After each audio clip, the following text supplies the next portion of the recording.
MisterRadon Gaming.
Hello everybody, welcome to the stream. How's it going?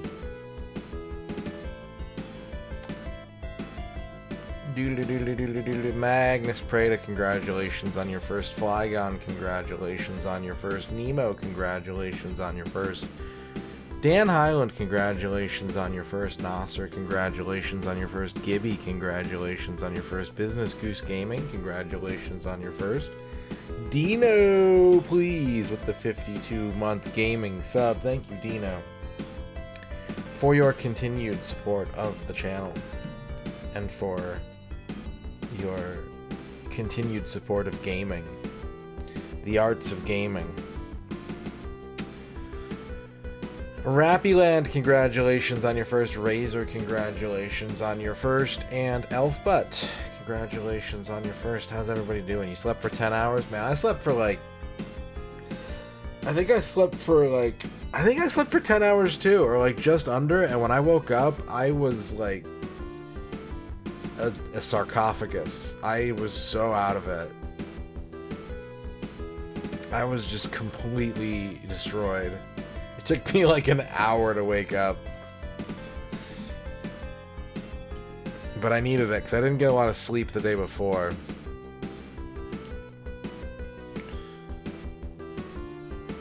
So it was good to get caught up a little bit.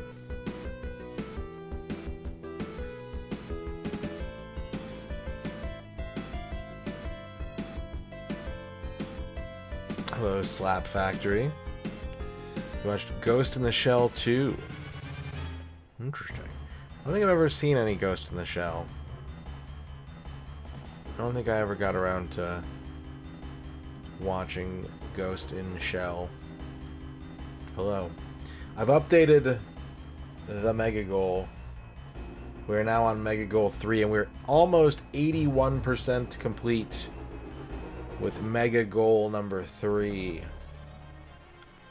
Thank you for all the support this month. It's been crazy, and I've been trying to match some of the craziness in terms of how much gaming we're accomplishing here, both in quantity and in quality.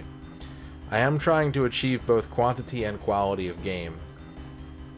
But because we reached Mega Goal 2 yesterday, for anyone that missed it, Nasser has redeemed recommend Ghost in the Shell. I will add that to the list. Give me a second.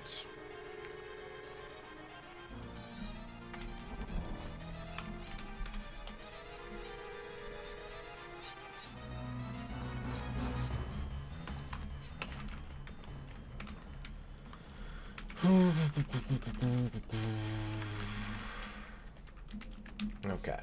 I've added it to the list. I will get to it in 2 to 5 business years. Thank you, Nasser, for your recommendation.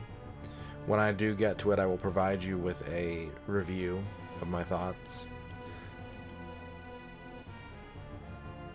So anyone that missed it yesterday, we did hit Mega Goal number 2, which means that we are adding all of the 2000s era Kirby games to our exploration, our 100% exploration of Kirby. Which means that we'll be playing Kirby games on the Nintendo 64, the Game Boy Color, the Game Boy Advance, the GameCube, the Nintendo DS, and maybe a surprise. And maybe some kind of surprise. We'll see. So thank you for making that possible. But today we gotta play Body Harvest. We gotta play Body Harvest. We managed to, I think, get to the end of level 4 last night at the very end of the stream. So I think now we're going to be flying around in a jet looking for secrets. Yeah, I played a few Kirby games. I've finished, let's see, 3 Kirby games in that era on my own time back in the day. I've played an additional 1, but haven't finished it. And the other ones I don't think I've played at all. Well, no, I should take that back, because we also did Kirby 64. So I've finished 4 of them. I have previously finished, so I guess I'm like 50%. In that era, it's a 50% chance if I played a Kirby or not. Ugh. But yeah, you'll get to see some new Kirby. I'll get to see some new Kirby. Some people will get to see some old Kirby. Visualize old Kirby. What will Kirby look like when he's old?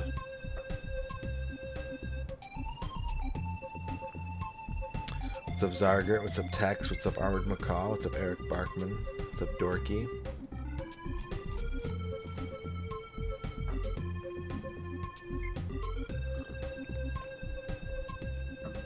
So we'll see what we can get done today. I will consider it a victory if we can find all the secret items.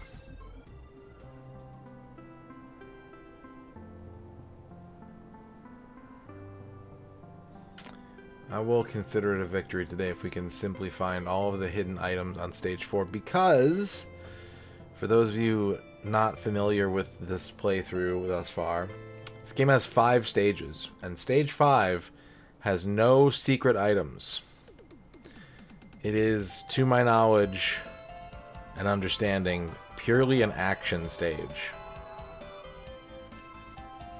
I think one of the neighbor kids has like a fire engine at his birthday party or something like that. Because I was hearing a lot of like emergency vehicle sirens, and I'm like, oh shit, something happened. But then I was listening carefully, and someone was just going like, meh, meh, like really short, like, meh.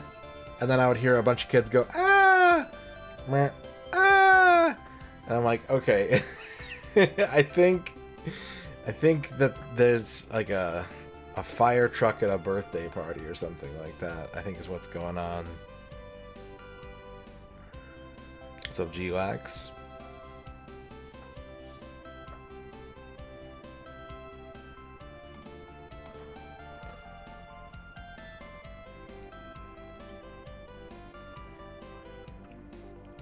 The fire engine wasn't being chased by the Roadrunner? I guess we can never be sure about that. We can never really be sure. Dude, I want a Roadrunner as a pet. Roadrunners are sick. Roadrunners are like the coolest bird. Well, they're not the coolest birds, but they're pretty cool. Every time I see one, I get excited. And I can't say that about a lot of animals. But every time I see a Roadrunner, I'm just like, ah, it's him!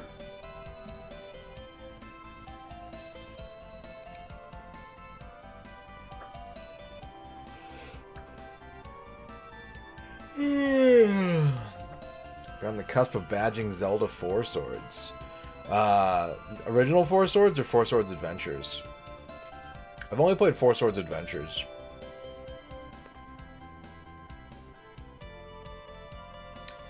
Alright, you know what we have to play? We have to play Body Harvest. Man, I had to do mod shit in Macaw's chat tonight.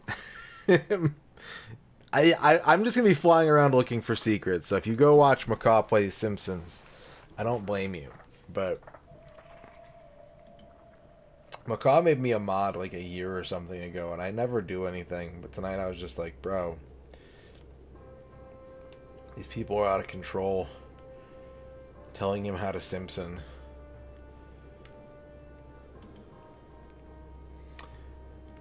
What's up, Zenic River? You played some Counter-Strike, some TF2, and some Duke 3D. Sick.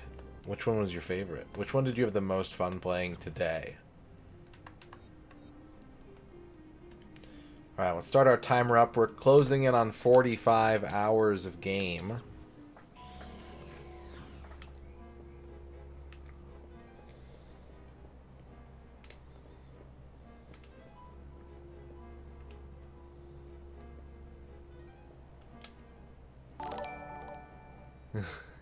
Green herring.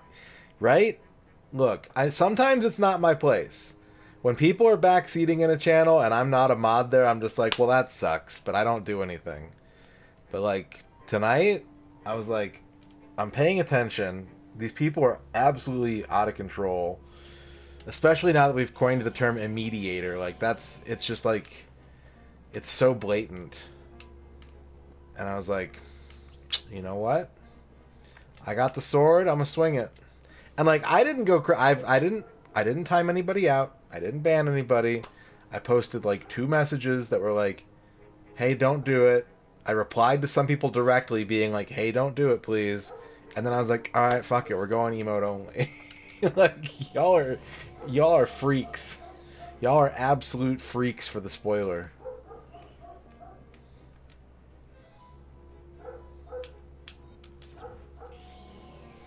CS was the most fun despite only 1 win. Heck yeah. If you can have fun without winning, then you're really having fun. Alright, we're gonna have to reset the vehicles, I think.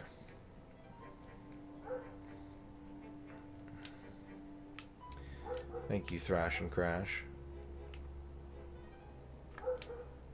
I had to look it up because I've never done it before. It's /emote only. I opened up a tab and I'm like, how do I do this? Help. So you survived to read this message. Your nemesis... I didn't read this last time. Your nemesis is taking me to his homeworld. Alpha Command is programmed to follow his tachyon trail. Eradicate the bugs here, then come and get me. Daisy. My nemesis.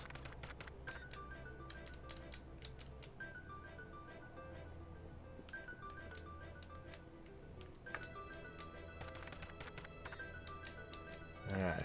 Regenerate the vehicles, please.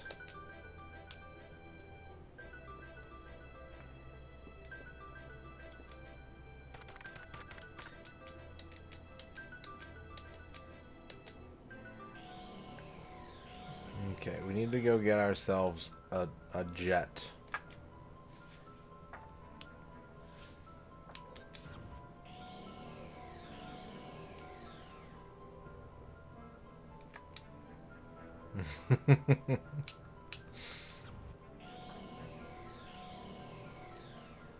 I think I've been pretty even-handed with backseaters of late. It happens from time to time, you know. I'm trying to get better about my first reaction being like, hey, it's more fun if you don't tell me. It's more fun if you don't look it up. That's the one I can't... That's the one that breaks my brain.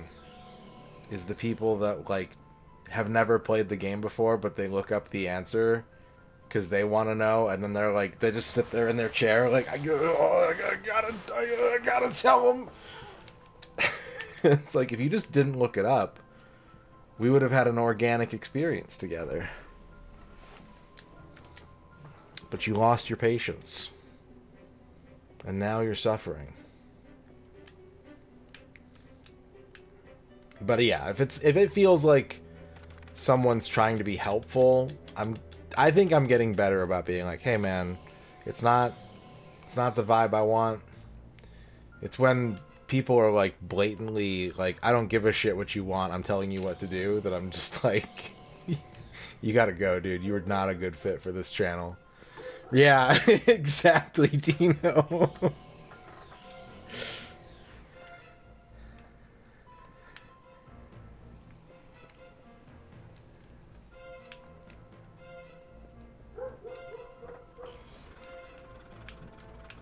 Meep, meep, meep, meep, meep, meep, meep. I guess I could get a helicopter. I don't even need the jet. There's a lot of backseaters in Twitch, Chat Town. The emote-only gang wants to take over Chat Town. Thank you for the 50 chat towns, Bavork.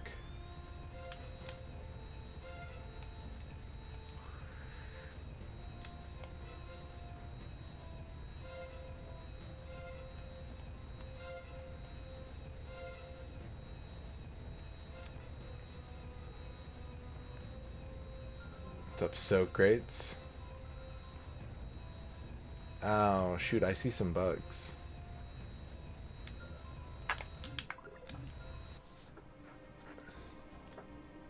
When I was in kindergarten, we had a spelling assignment once where the teacher would say, like, how do you spell this word?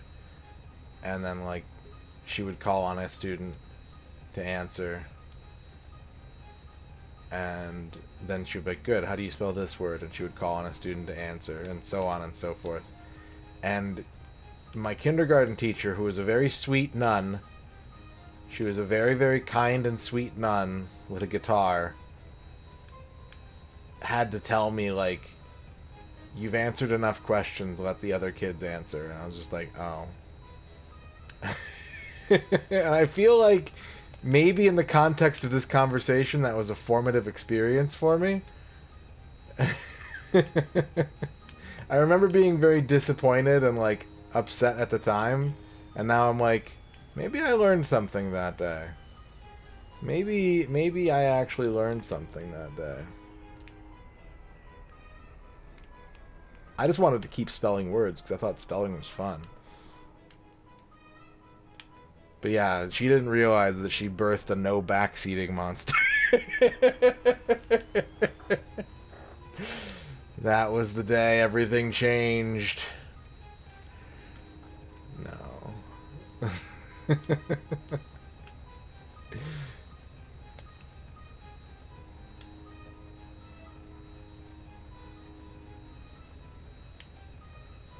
That was how getting your copy of Pokemon Mystery Dungeon Blue pre-release felt?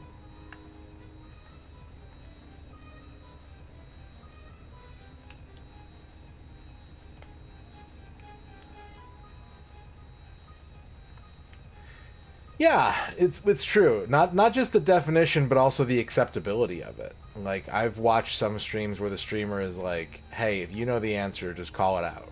Like, they're just the fascination or the focus is way more on like the performance of the game rather than the like the process, right?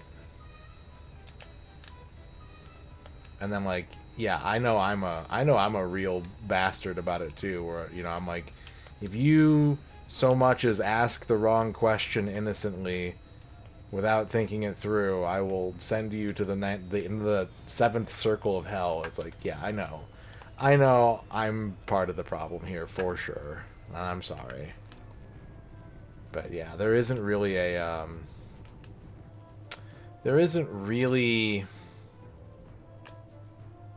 a definition. Yeah, asking, especially for me, asking is the number one way to go. Because sometimes you have to be careful how you ask, right? Because some people will be like, hey, do you want a hint about how to damage the boss? And so that's a loaded statement because it's telling me, like, there's a trick to it. There's something about damaging the boss that isn't just, like, finding the right spot or, like, you know what I mean? Like, there's kind of a, it's kind of a loaded spoiler in sort of a way. But yeah, just being like, hey, do you want a hint about this? Or do you want a hint about what to do next? Like, I love that. Because sometimes I'll think about it and I'll be like, you know what, actually, yeah, I do want a hint. 90% of the time, if not more, I'll be like, no, I'm good. But sometimes I'll just be like, you know what? Yeah. Yeah, I could use a hint. So I think that is the safest way to go about doing it. It's a lance. Dino's got snipers on the roof. And I mean this as a compliment, especially, and not as a call out. It is 1000% a compliment. But I take a lot of my approach to like dealing with chat. My inspirations, my influences are Dino and BBH. And if you watch either of those channels, I think that will give you a pretty good idea of how I look at things.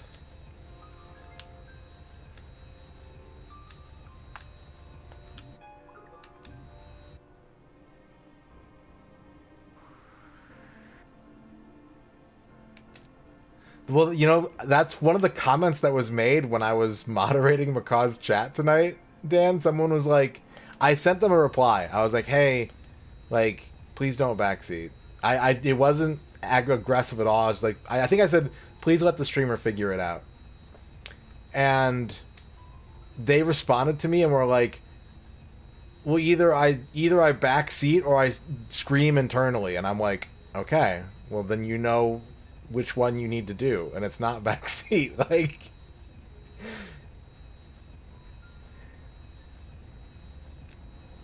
yeah, it's perfectly fine to scream internally.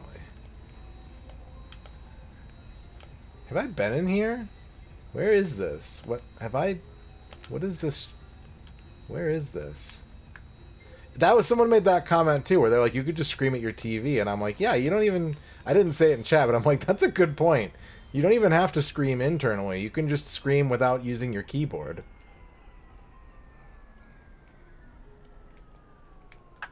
Where am I?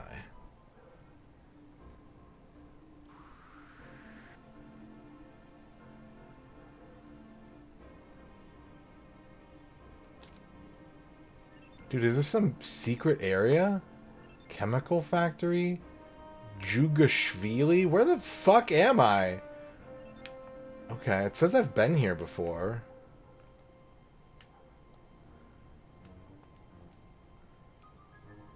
What's up, Noman? Oh, this is the hovercraft.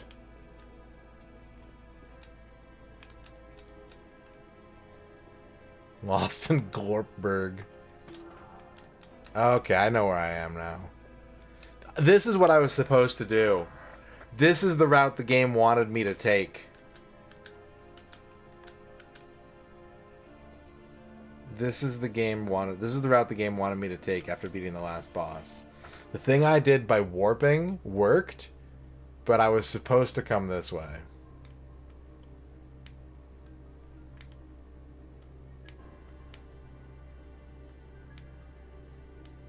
I agree, Eric Barkman. I agree. I'm just gonna say it. Mom loves fucking. Thank you for dabbing.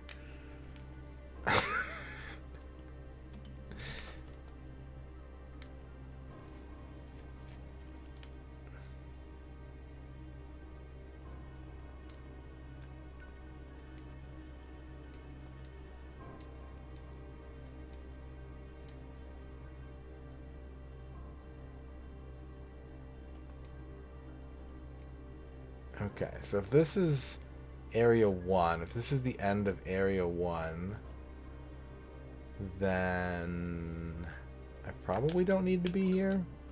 I might ask for a hint later tonight to keep things on topic. I might actually ask chat for help later on. We'll see.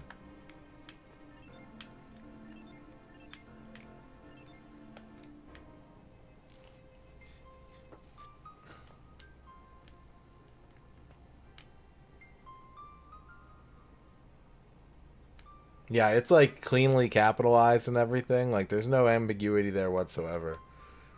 I knew how to read it. I didn't have any questions.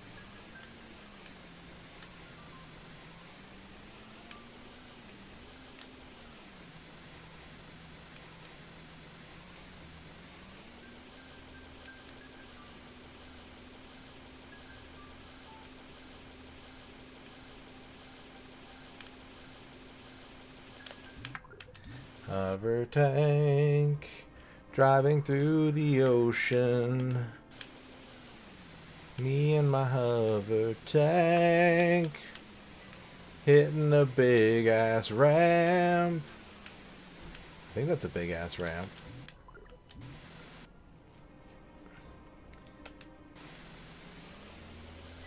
You know, I don't like to call out streamers. I'm going to make an exception.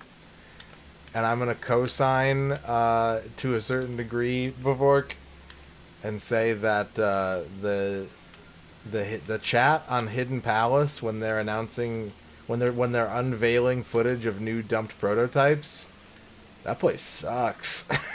That chat's awful.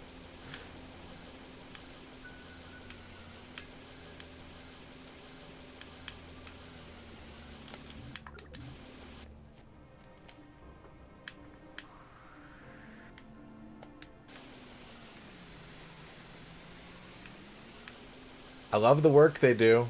I'm a big fan of their website.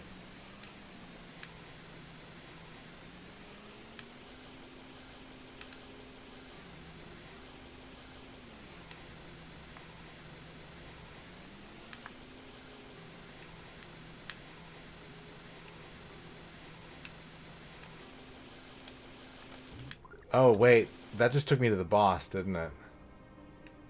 Yeah, I'm in the boss area. Get out. It's 1000% true, Dino. You know what it is? Have you ever watched a Nintendo Direct and looked at all the comments that say Mother 3? Same brain cell.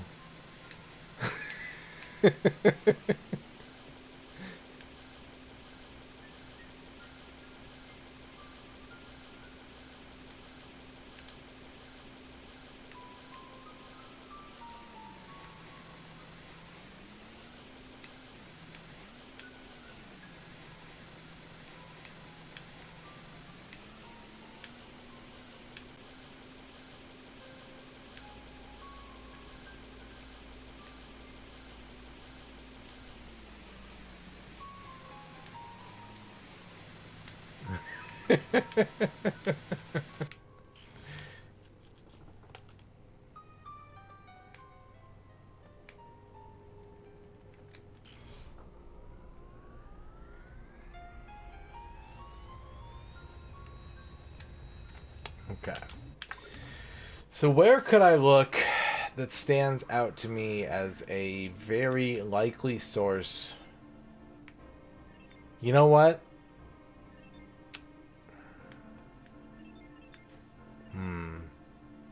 Dorset? This whole eastern part... Wait, hang on a second. Okay. That's part of the confusion. I don't know why they did it like this. I mean, I get it, kind of, because thematically it makes more sense and probably looks better and everything, but so this rainbow line represents the boundary of each area, and the map always extends beyond the rainbow line. So I always get really confused in thinking like, oh, I know where I could check, and it's like, you can't go there.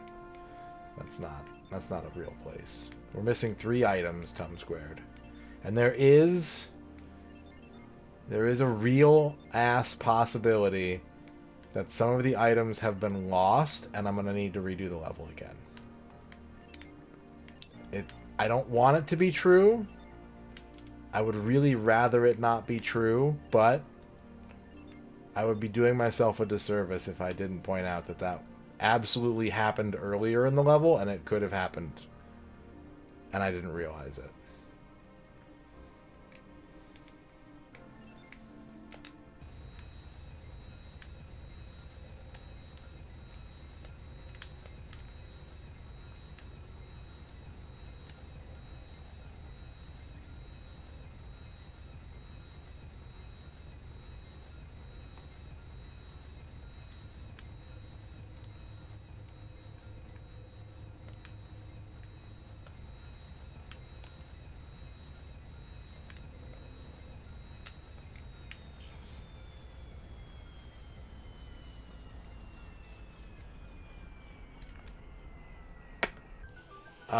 By asking chat, hey chat, does anyone know?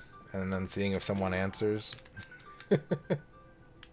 I'm gonna hold off on doing that though, because I have a strong feeling that if I ask that, someone, again, we're kind of doing self-referential circles tonight. I have a very strong feeling that if I ask that question, someone's gonna be like, nope, they're in this place instead.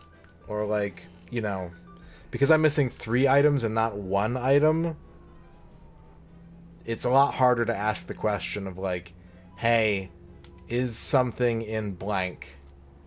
And get a straight answer that doesn't accidentally point me one way or the other. But no, the game will tell me how many I've found. There is no way of knowing whether or not one has been lost to circumstances or not.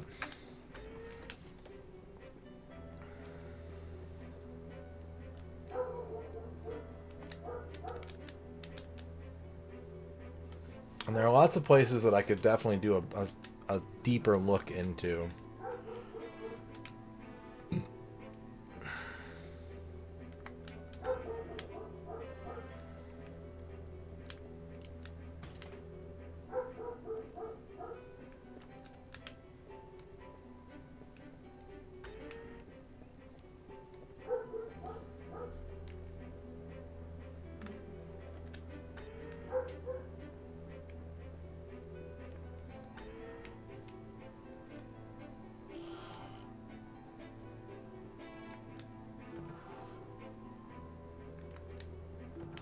It, of course, doesn't help that the game recloses and even refills every treasure chest every time you turn the game off and load your... or even just load your file. That does not help matters. You know, I'm getting the vibes that I need to recheck the start of this level. Because I really thoroughly explored it when I was figuring the level out. But then I died so many times that I sort of streamlined the process of just like get in, get out, go to the next part. Maybe I missed something in Area 1. Let's do it. Let's clear out the military base and then we'll go to Area 1. I think it would be wise.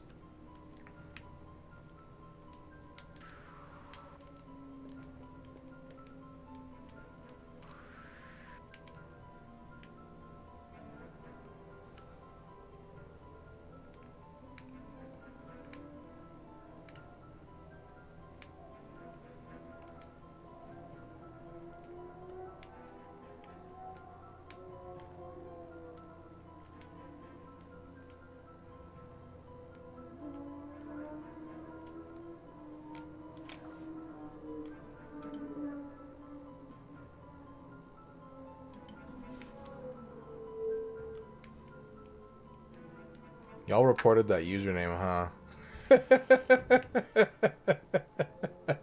Someone in chat said that if it got reported enough, it would go away, and it's already gone.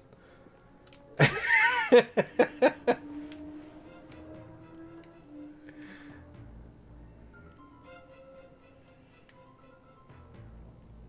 wonder if that... It's been popping up. There's been some usernames who have been, like, using channel points. So, like, I know that they're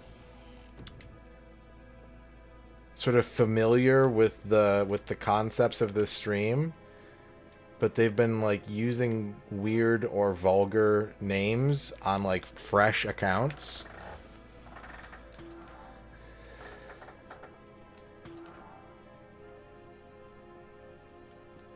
And so I have to wonder, like, if it's targeted in some way. I forget what the first one was. They did something where I was like, oh, this person definitely knows how this stream works. Yeah. Like, new accounts. But that account from earlier was 9 hours old. Never posted a message in here, but did redeem a dab, right? Like, and that's not something you would do.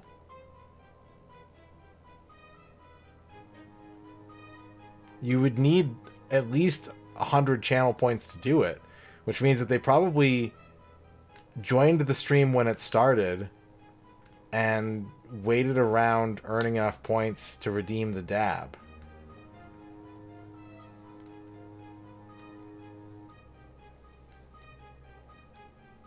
So yeah, I bet someone's fucking with me.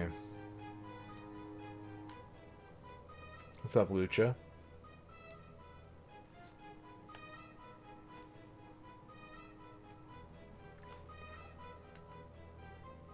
Yeah, I remember the other one that this happened, Slap Factory. I didn't even read the name out loud because it was just like, I don't know you and your account is brand new and I can tell something kind of funky's going on here. But that was like... I don't remember how long ago it was. Did I ban them? Maybe I just banned them. I don't remember.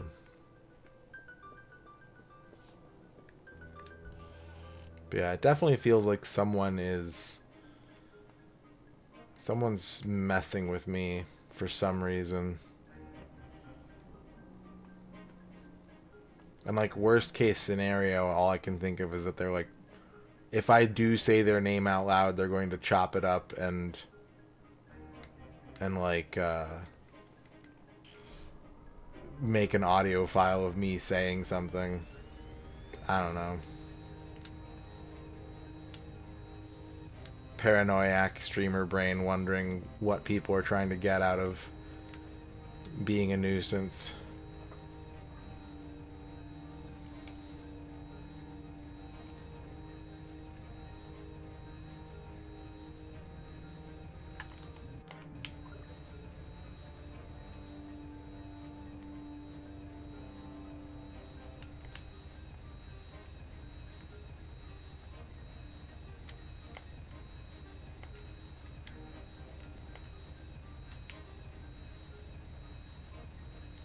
I've been on the internet long enough to know that people will do weird, inexplicable stuff just to get a rise, or like just to sow confusion or whatever.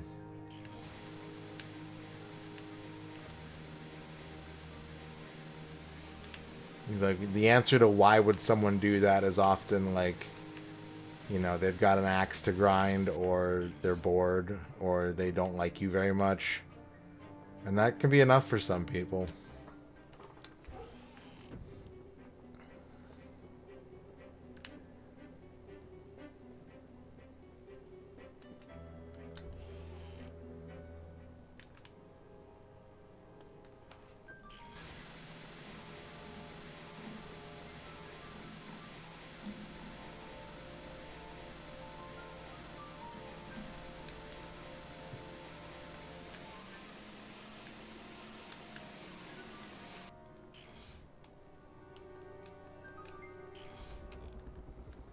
Alright, we gotta go back to the first town-ish area.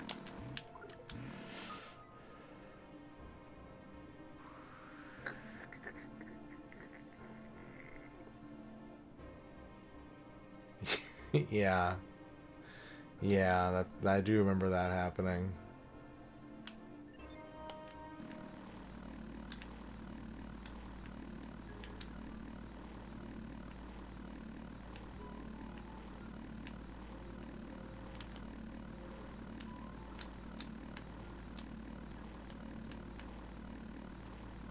I think so, Big Mikey Ocho.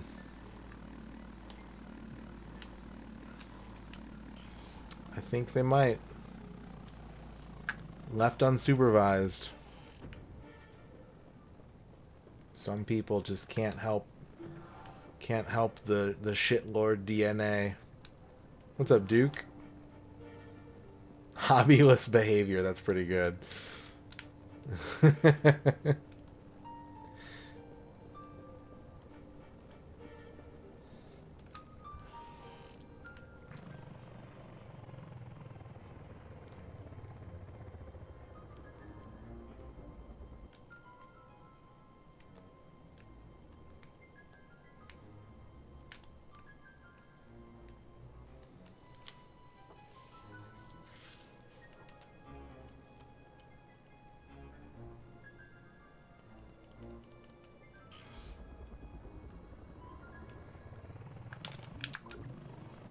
Gotta find three items. 3 items.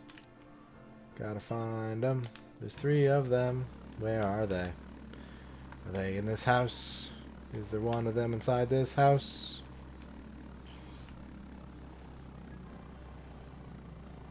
What's up, Game Dev Jeff? Seeing weird new accounts pop up on other channels lately? I'm used to the brand of like, I'm gonna make an account and I'm gonna post something like really vile or like incendiary to get a pop and then get banned and then laugh to myself.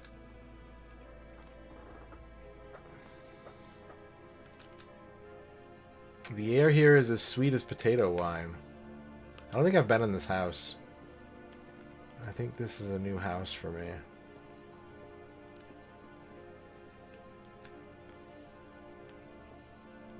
I agree, but that doesn't stop the McDonald's guy.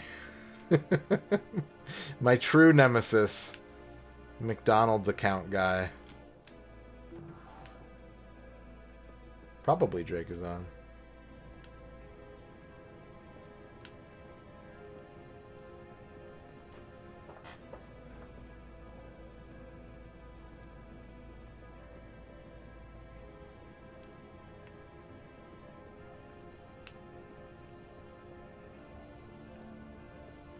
Okay. I thought there'd be something good in here, but it doesn't look like it.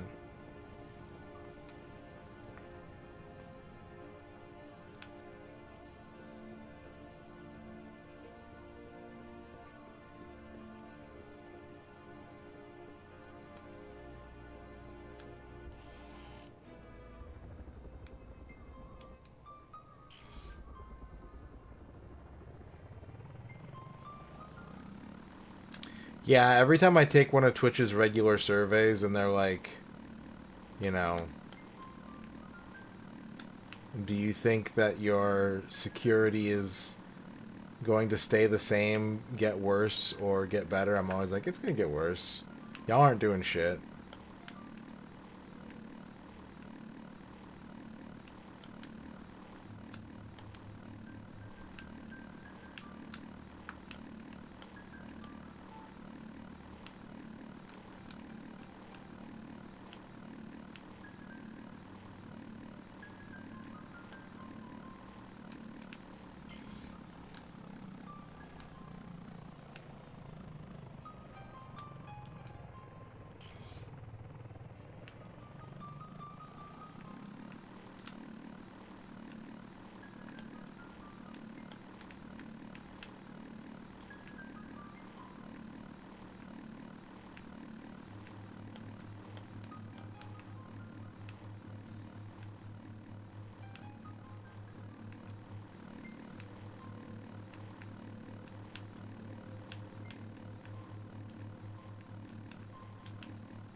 Helicopter running into a fence.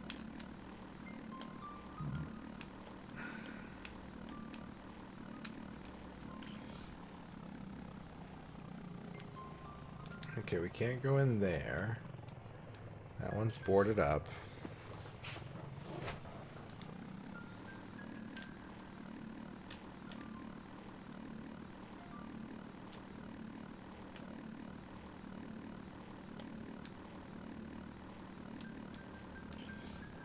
I've been in here before, I'm pretty sure.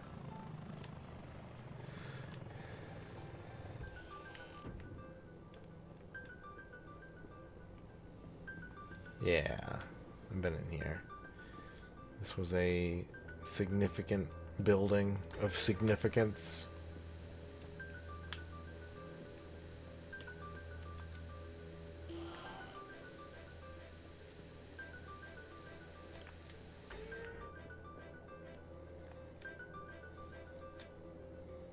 My life's work ruined. My gas was supposed to help people, not turn them into zombies. A strange man in black. Yeah. Yeah.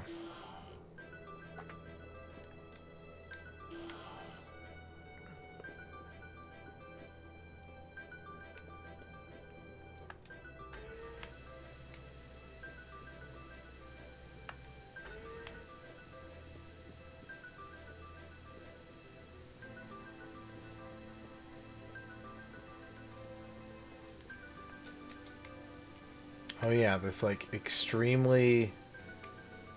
I thought that this was a massive point of interest, but I think it's just a bespoke object, single-use object in this room that has no other purpose. Which is cool. It's cool that you would go to the effort.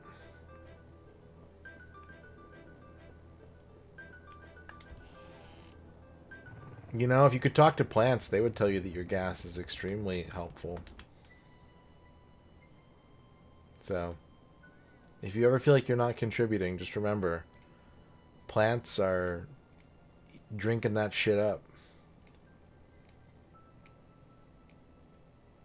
Yes, this is the same game that had a room dedicated to a staged moon landing joke with completely unique assets throughout the entire room that have not been seen anywhere, and nor was there a reason for them. Like, they did not do anything.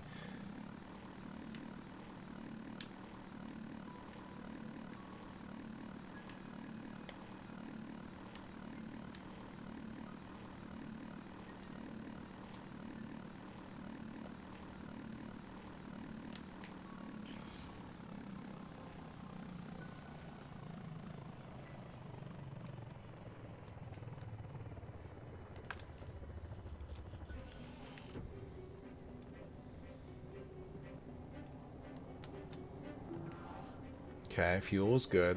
I want to start racking up fuel so I can keep my helicopter in the air. That is good.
Every found item is going to be a dopamine thrill, and that's why we fucking do this shit.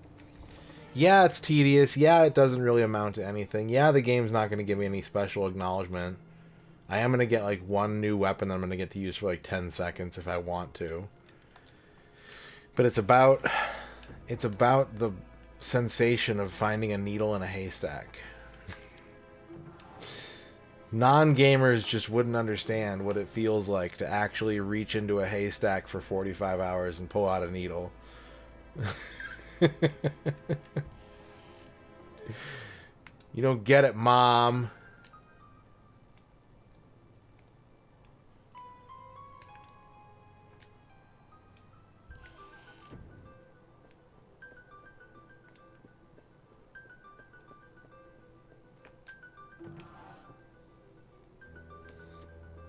Game beater.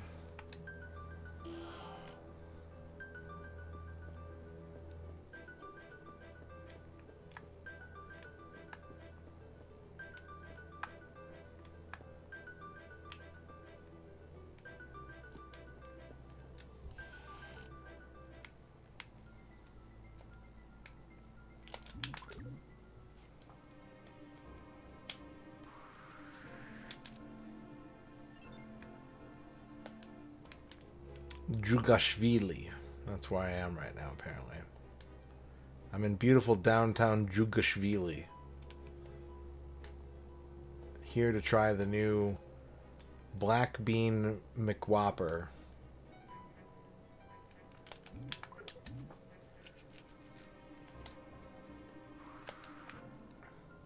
The fine folks at NordVPN and the Ridge Wallet have paid for me to try this hit new viral burger sensation.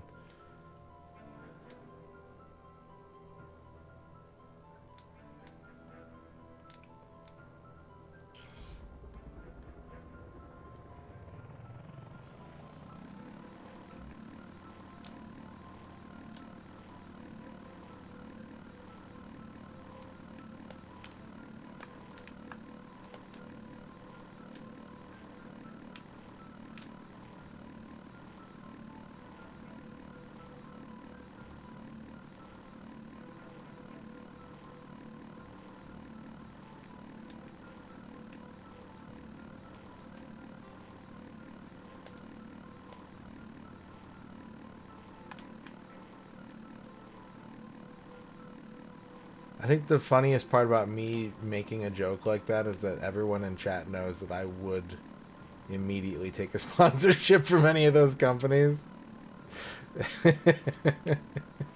It's a joke today, and then tomorrow I'm like, hey guys, every time you sign up for NordVPN, I'm gonna find 10 more golden bananas in this Donkey Kong 64 ROM hack. Because you know what's really bananas is letting companies use all your data.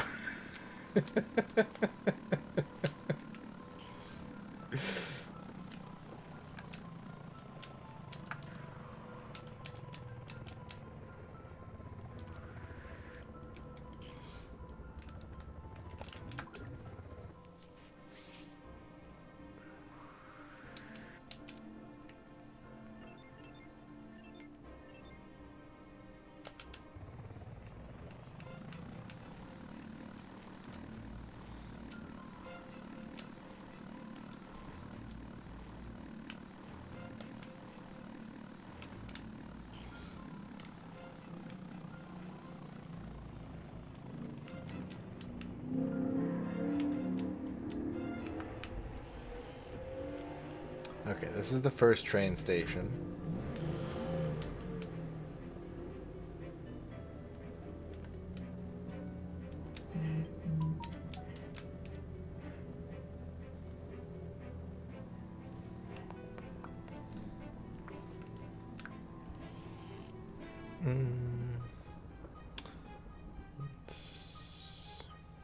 Okay, good to know. Yeah. Yeah. Okay, cool. Sorry, I got a text from a friend. I got a friend text.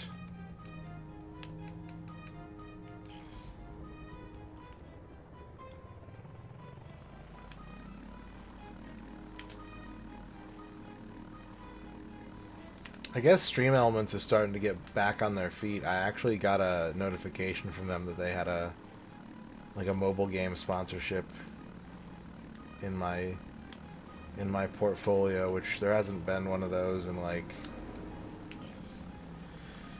I mean, ever since GrabTap withered clothes in, like, what was that, April or something like that was the last time, I want to say.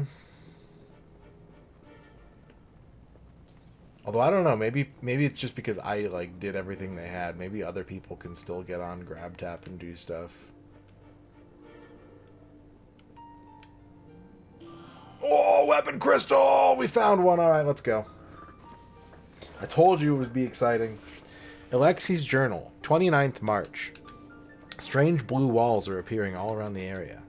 My trip cannot be delayed. I must find out what is happening. All right, we got one. 2 to go. It did. Yeah, I paid for my Switch 2 entirely with GrabTap gift cards. What's up, Shaka? Weekend's going good. Hope you're having a good one. 28th March. In the river this morning I found a large crystal. It glows with strange power. I might use it in my bride's ring. Must pack for tomorrow. What's up, Chibi?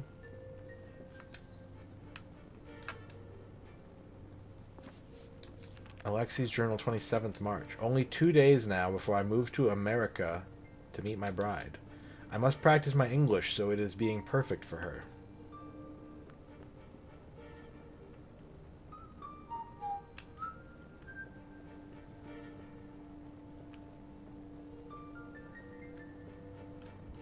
And not that I need to justify myself, but in case anyone had any question about if there was a sponsor that I would not accept, that actually happened earlier this month. That actually happened to me. Something came up in my offers, and I was like, not only do I would do it if the money was better, but I was like, my chat would fucking hate this. Like, and not in a like, hey man, you know, do what you gotta do, get your bread kind of way. I was like, no, this is bad for everybody, I think.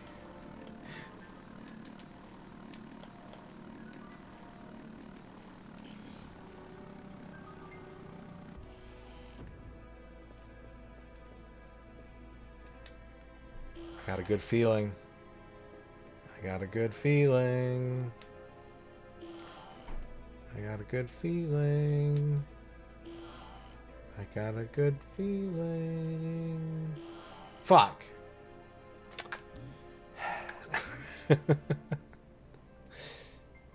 Well, I should save my game. I should definitely save my game next chance I get.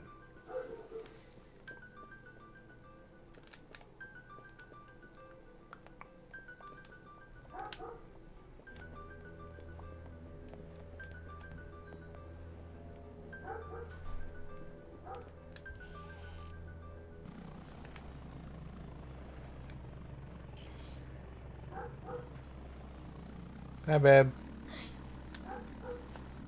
Hey, good to see you. Hey, you too.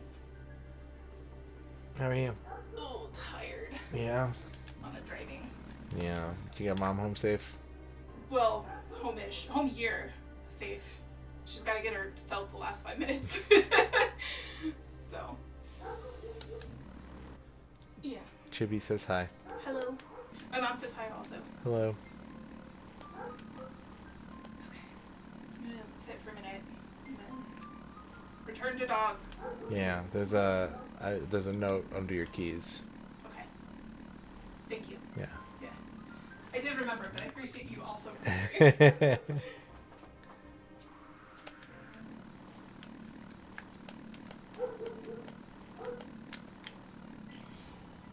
No, no, no, no, no, no, no, no, no, no, no, no, no. I bet there's totally one in there. Oh, god damn it. Stupid Cyberman. Mighty Squirrel, congratulations on your first.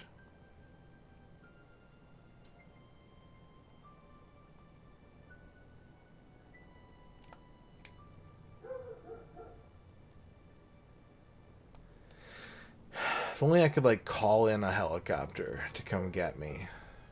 You know?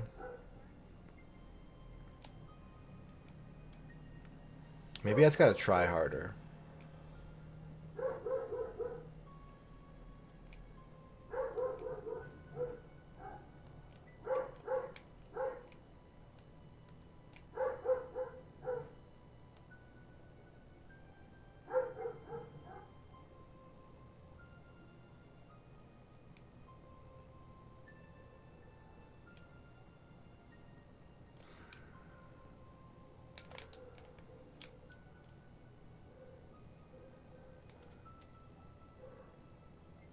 Alright, well, I'm not gonna drown.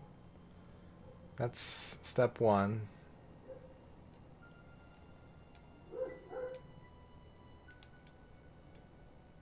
I don't really think I could get back my helicopter. This might be a really long walk I'm gonna have to take. Ooh, actually, I might be kind of stuck down here.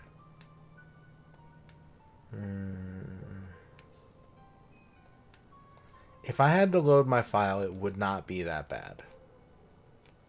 However, I would like to have a, you know, if I could have all the things that I've opened stay open, that would help me figure out what I'm trying to do. But if I die here, I won't get upset. I promise, chat.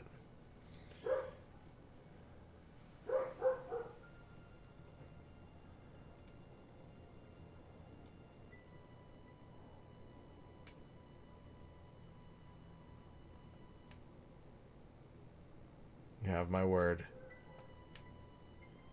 This Wetrix ass lake. Game number 192 of the N64 Complete Works, Wetrix. Let's just keep it completely fucking sane. Let's just wrap this up so we can get to Wetrix.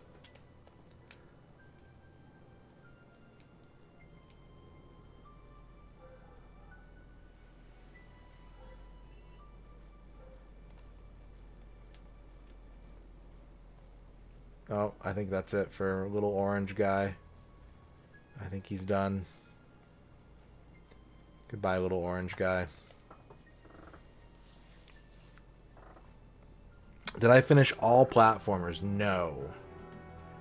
No.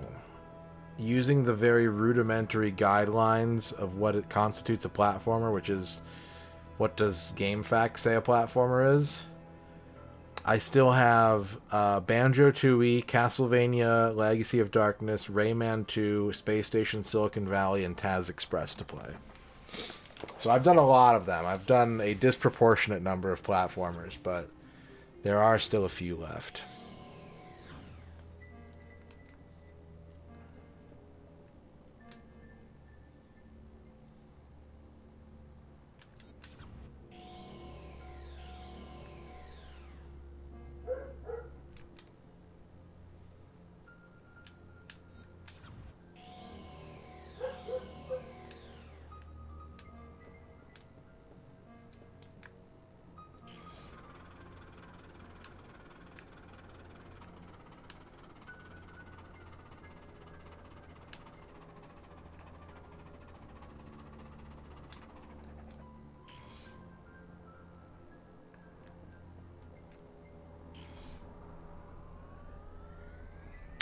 Like mega goal number 1 this month was to do a attempted playthrough of the PS3 Duck Dynasty video game. That was mega goal number 1.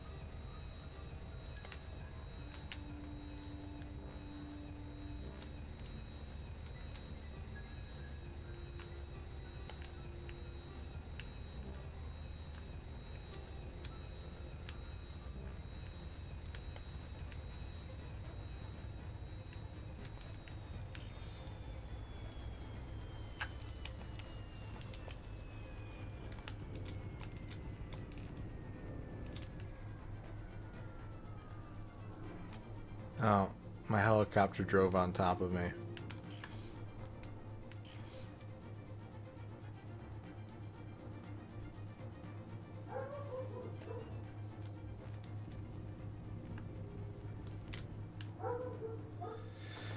And now we're on to mega goal number 3.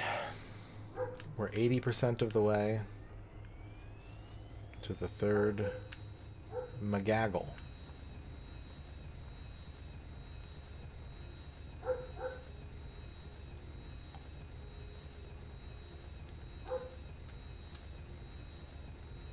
What's your ideal Taz game look like?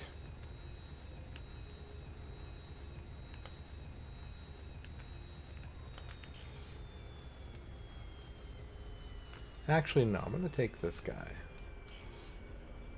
Because I'm going to have to get out anyways. If I take the route that I just took, I'm going to have to leave him behind anyhow. That would be pretty sick, actually, Dan Highland. That's a really good idea. I would play the shit out of that game.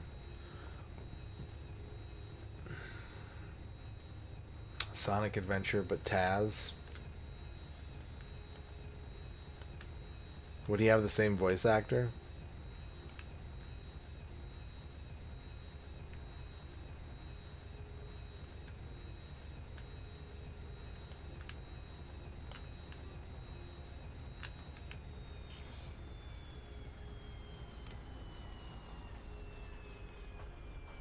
Heading out? Yeah. Okay. Love you. Me too. Beep. Beep. Drive safe. Good seeing you. Yeah. I'll be back Monday. Okay. I'll be here.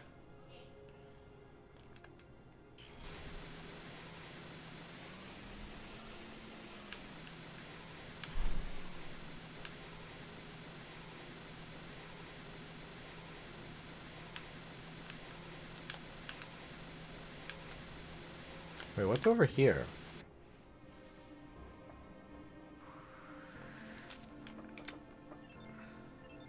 That's where the chemical factory is. Okay.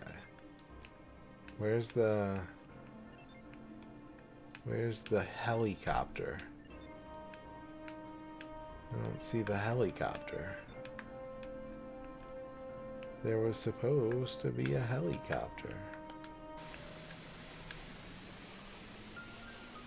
There it is.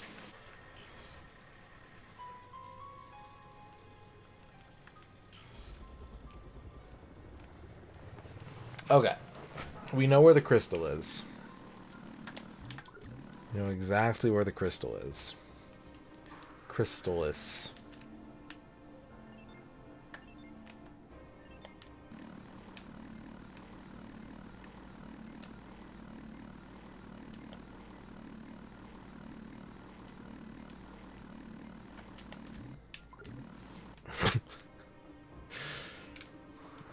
Is there a non-toxic answer to the question of like which Looney Tunes character is your favorite? I know we've had this discussion about like, which Looney Tunes character is your favorite.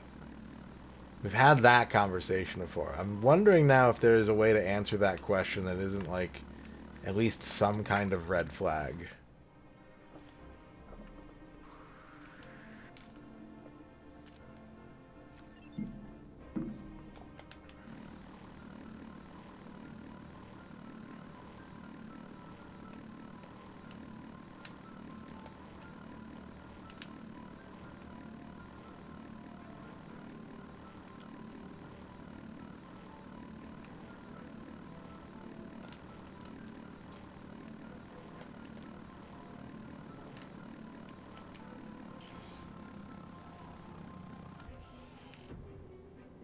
Here in my cave, there's a sliding wall.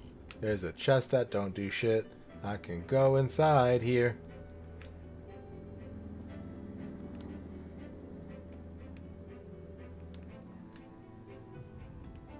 Ooh. Yes!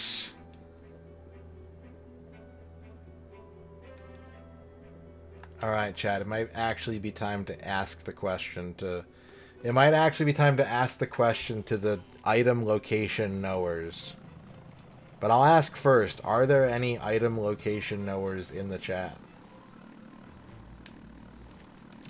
Has anyone looked up the item locations and are merely waiting for me to find them?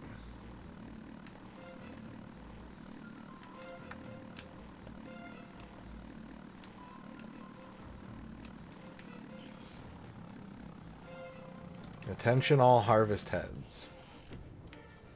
Maki-sama! Thank you for the big clap. Pachi, pachi, pachi, pachi.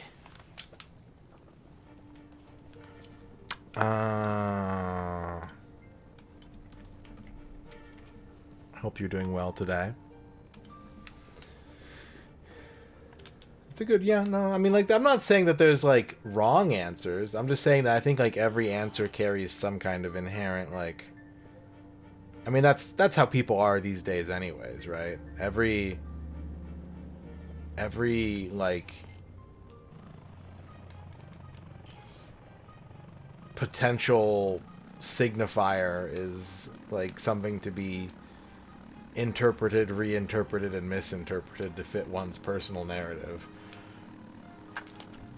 This is not me being like, cancel culture stupid. It's just me being like, I think people are really quick to find a reason to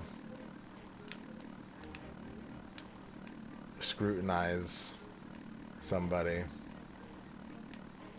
If that makes sense.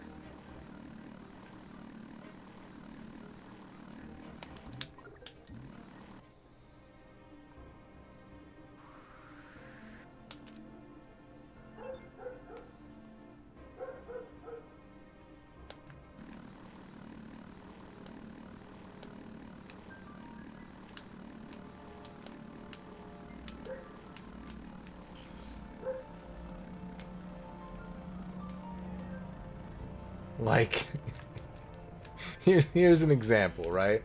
If you ask someone, what's your favorite Looney Tunes character? And they said, Speedy Gonzales. Okay. That answer means two different things if their reasoning is A, he's fast and mischievous and kind of a trickster and cute, versus B, he's an ethnic stereotype and that's why he's my favorite. Like, that's... Does that make sense? One of those is cause for serious concern, and the other one is like, oh, okay, you like that character.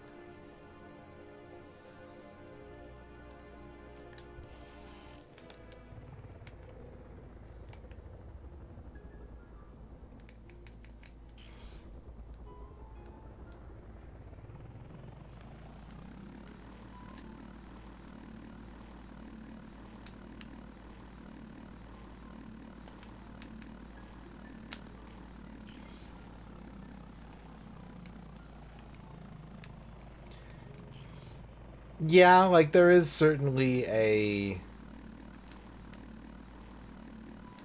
I mean, that's a very American thing, I think. Like, that is something that is very, very much a part of American culture right now. To our own detriment, a lot of the time, is to be offended as, like, our reflex action for something, only to find out that, like, you know, either A, it's not as bad as we think, or, like, B, you know, senses of humor or how personal people take things, which, you know, first and foremost, that's an individual decision. Like, you can't really assign it to a culture, but you can also make the argument that, yeah, you know, like, certain cultures generally are more or less concerned with that kind of thing. But yeah, in America right now, it's definitely a big thing to, like, that's the first response. That's the first place your mind goes, is like, well, I don't want to offend anybody, which is a good course correction. Compared to the last 100 years, it's a step in the right direction. I'm not going to say we shouldn't be doing it, but it is, it can be excessive, I think. We'll find the right middle path someday. I believe in us.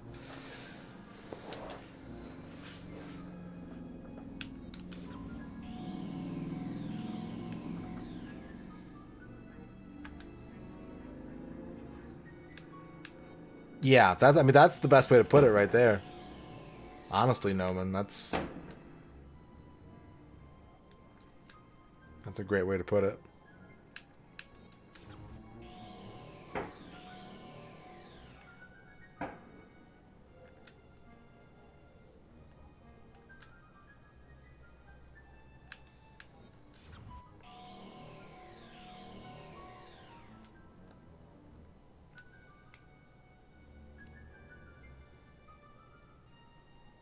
What is this key that I have? I don't actually know what this key is for, and it could actually be the answer to the question of where is the last item. What is the key? Reactor key. Probably not. Probably not.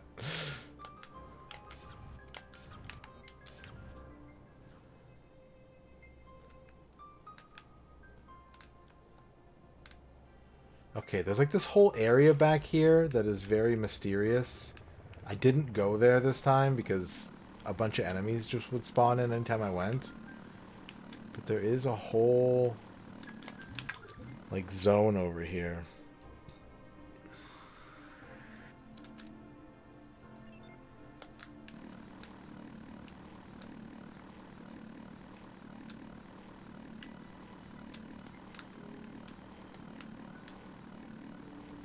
Where is it?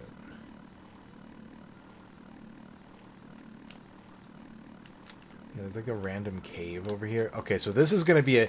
This is actually going to be maybe the hardest part. Oh, no, never mind. The cave does show up on the map. I was like, I don't know if the caves show up on the map, but they do. What a relief. Okay. Cool.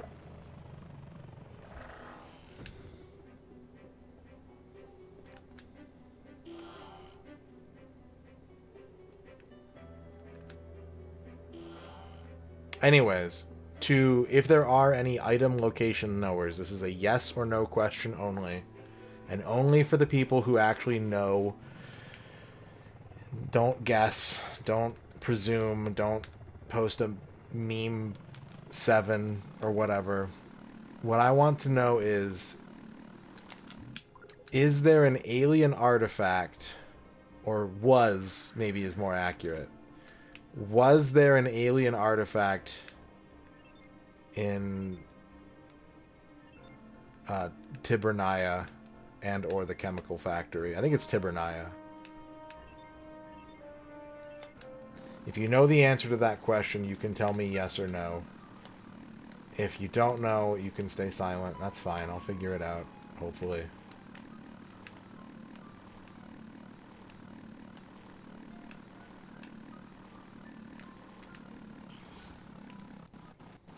So, a big part of this level is unique in that every part of the level has like an event. And the event has to be done in a certain amount of time, and if you don't do it in a certain amount of time, like, a bunch of people die. But also a bunch of buildings blow up. And so if the item was in one of those buildings, then no, I can't go back into it unless I restart the whole level.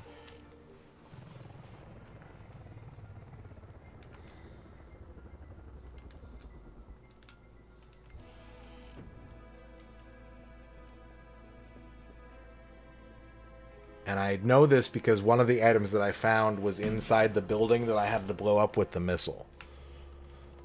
And the only reason I found it is because I went into the building before I destroyed it. Oh, wait a minute. That might be where something is. Because there's like a giant crater on the map now after I blew that building up. I didn't even check that. There could be something there. Maybe. I don't know.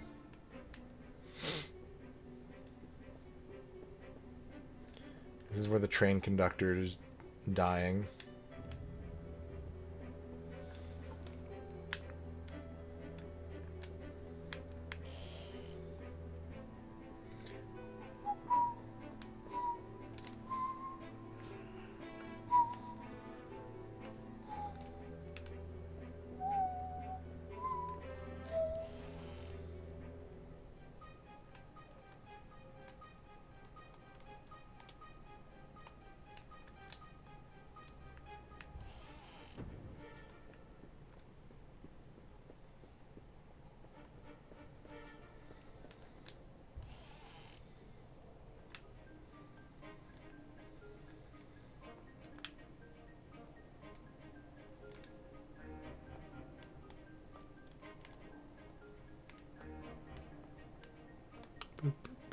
boop, boop, boop, boop.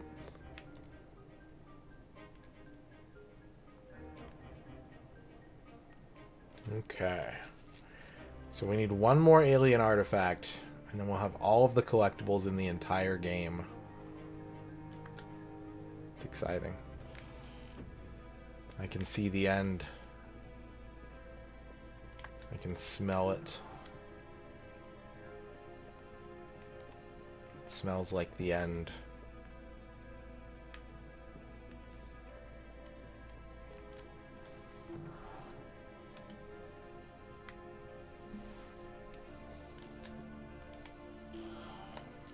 More fuel. Man, I really need to shave. I just don't have any time today, unfortunately. I'm taking a day off in a couple days, though, so if I don't shave by then, I'll at least have a day to do it.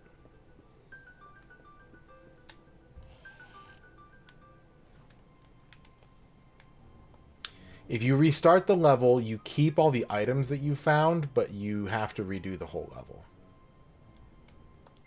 So you have to redo all the action scenes, but you do keep the items that you collected.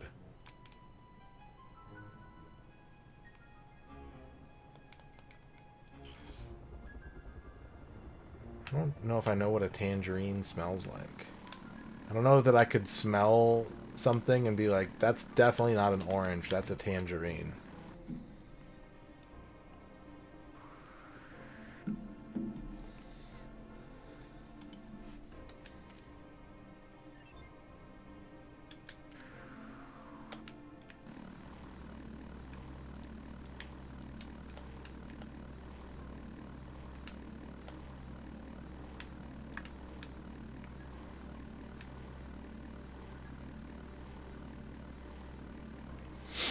Okay, I'm gonna save just because I want to make sure that I remember that I did save.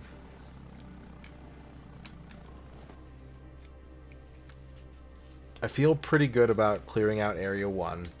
I might have missed something. There's a lot of buildings on this map. Not as many as the last map, obviously, because that was in, like, an American city. But I feel pretty good.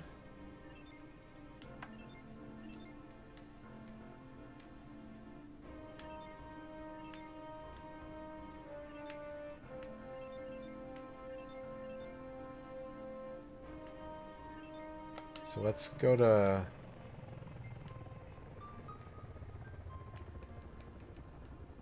Let's go to Area 2. Area 2 was kind of linear because there was no aircraft and there was a lot of like mountain travel and stuff that I had to do, so there very easily could be like some out of the way building or something that I couldn't get to that will house an item. The research base, maybe?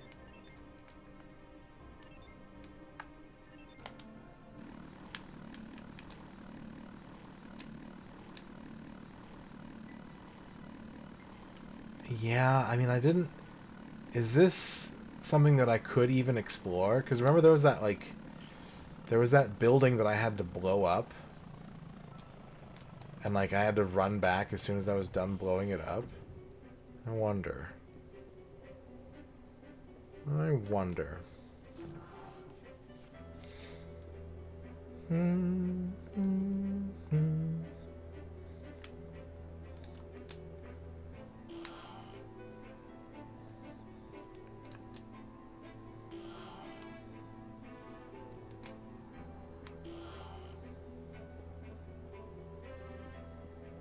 Oh yeah, the room full of TVs.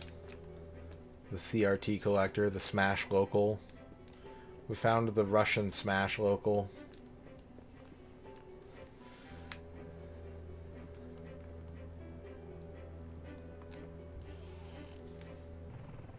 You know, I was looking at it the other day. It reminded me. Because I don't know if I know all of the people involved. But this stream is as popular in Russia as it is in Japan, Australia, and Germany. Russia is where it's the 7th highest country of viewership for me. So to all my Russian friends out there watching the stream, hello. I don't know much Russian. Privet.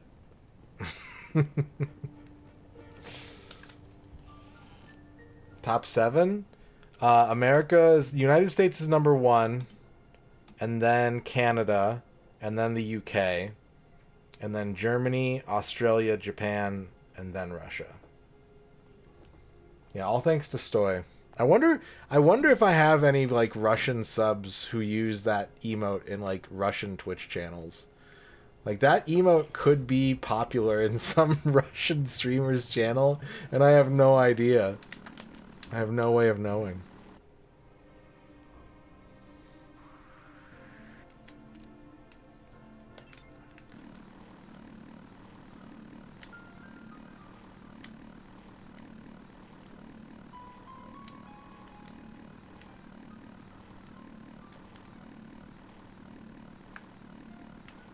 This whole area is looking pretty sus. What the? No! What just happened? I don't know why I just exploded, but that's actually, like, really not good.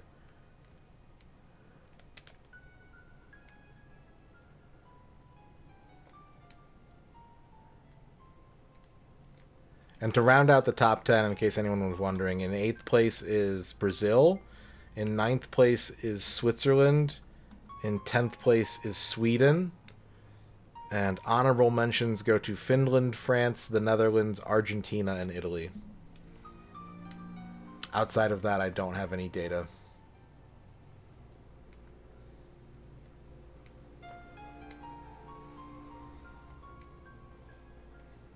Alright, we should just reload our save.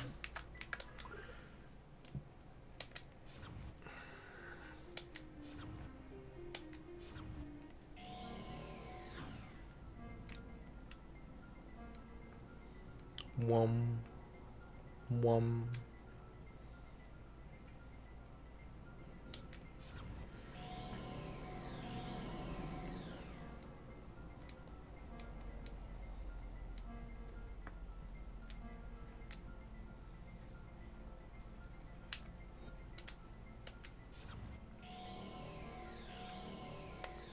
Let's make sure that I kept the items that I found. I should.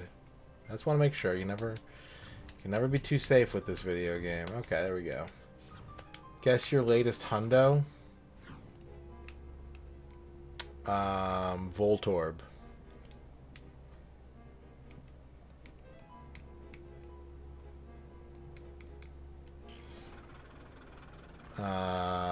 Dunsparce.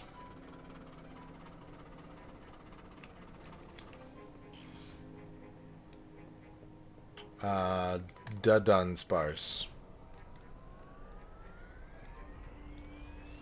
Ern, congratulations on your first.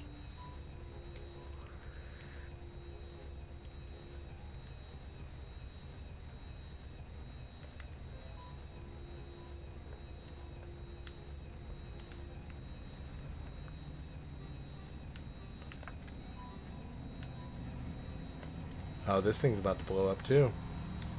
I guess the aircraft don't like bumping into walls. Well, I can't think of any more Pokemon. Those are the only 3. Those are the only 3 Pokemon I know.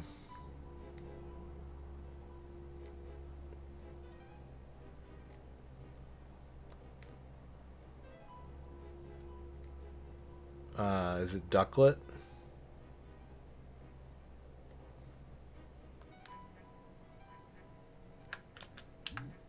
Nice. Let's go. Let's go.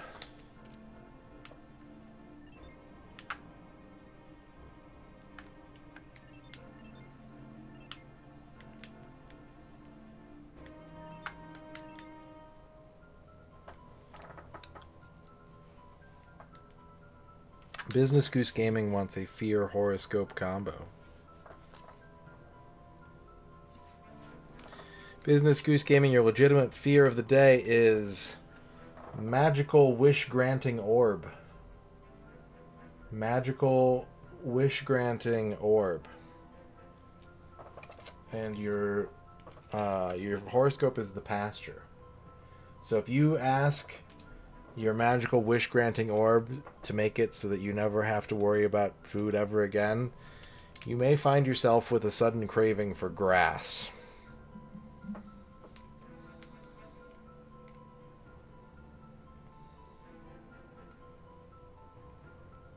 Alright, let's just load again.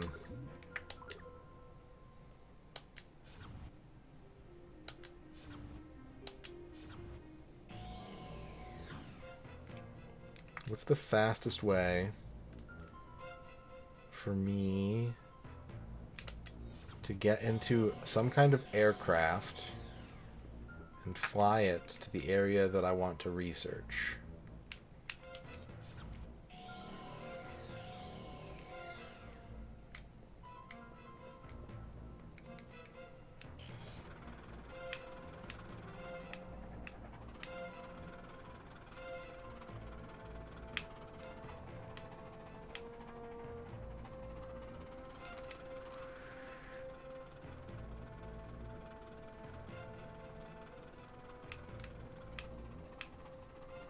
Ah, Blondie car.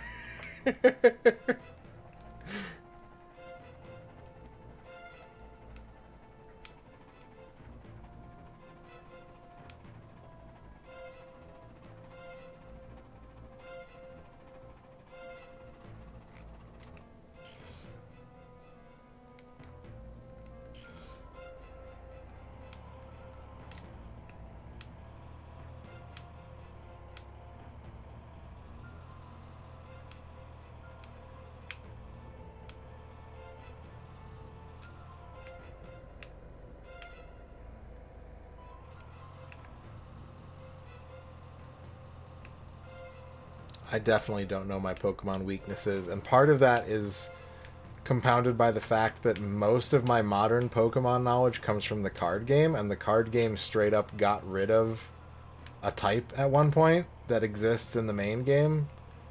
So that makes my brain go like, wait, that's not a thing anymore, right? So it's not weak to X, and it's like, oh no, it totally is.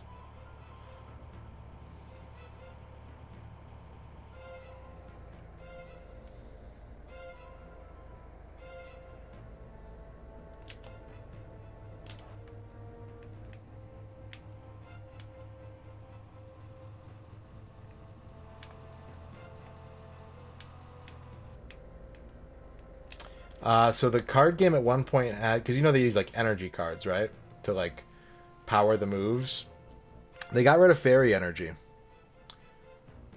I think the typing still exists. Like I think the fairy type Pokemon are still pink bordered, but they at some point they were like, we're not doing fairy energy anymore.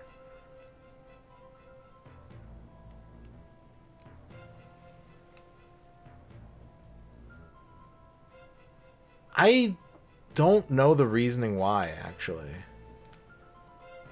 I think it like must have done something to the game's balance. Or maybe they felt there were too many different types of energy cards.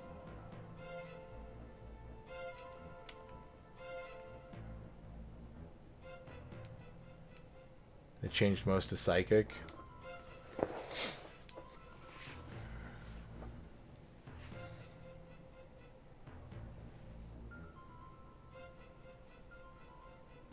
It makes sense. I mean, they're kind of similar in design in a lot of ways.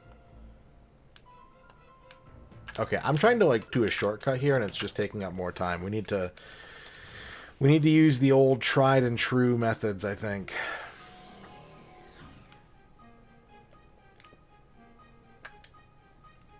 I keep waiting for Magic to add a color. I've been waiting for 20 years for purple mana to become a thing.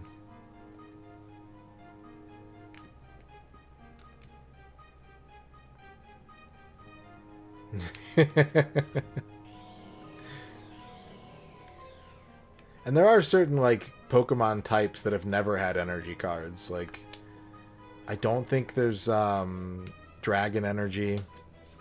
I don't think there's ever been bug energy or flying energy. Like, all that stuff is kind of just rolled into different...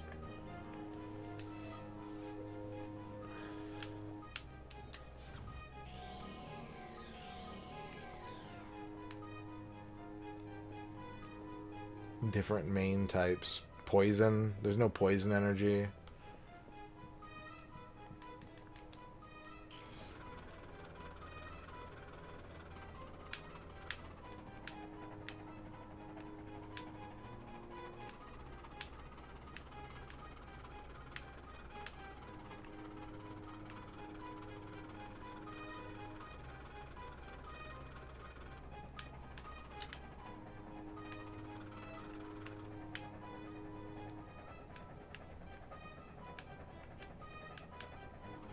Or ice.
Oh yeah, that's true. Yeah, it is metal energy. I didn't think about that.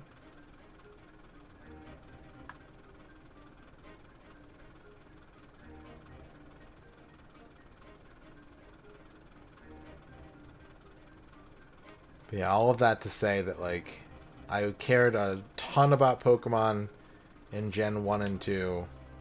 And then if I knew anything about it, it was usually through, like, Smash Bros.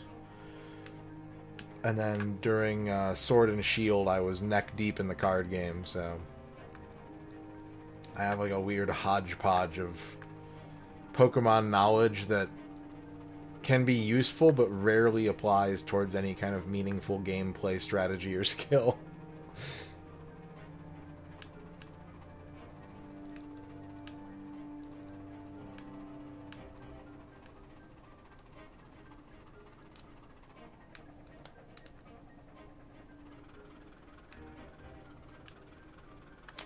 We gotta go west from here, I think, right? Yeah. I've never played Coliseum or XD.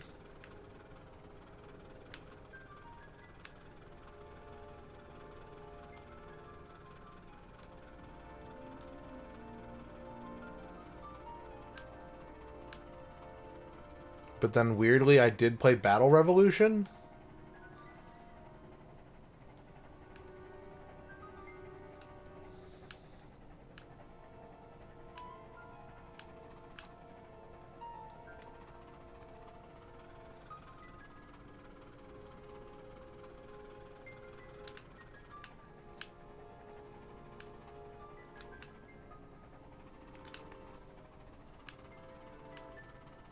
You're not missing much from what I remember.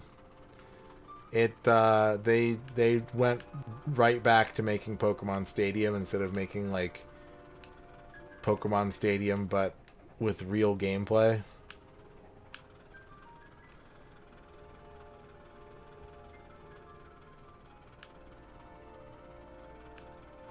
Well, I've never played Baldur's Gate 3.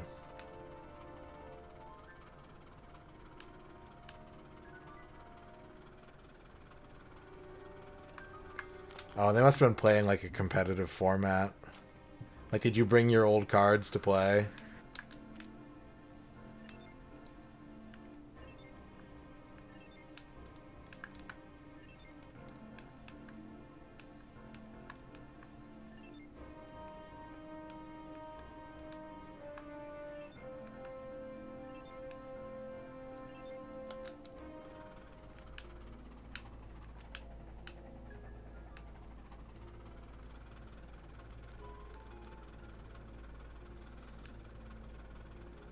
Gotcha. Yeah, card games typically in competitive formats do like a rotation of what's come out in the past year or two and limit it to that so that the metagame can kind of phase out cards that are too powerful and encourage people to play new cards.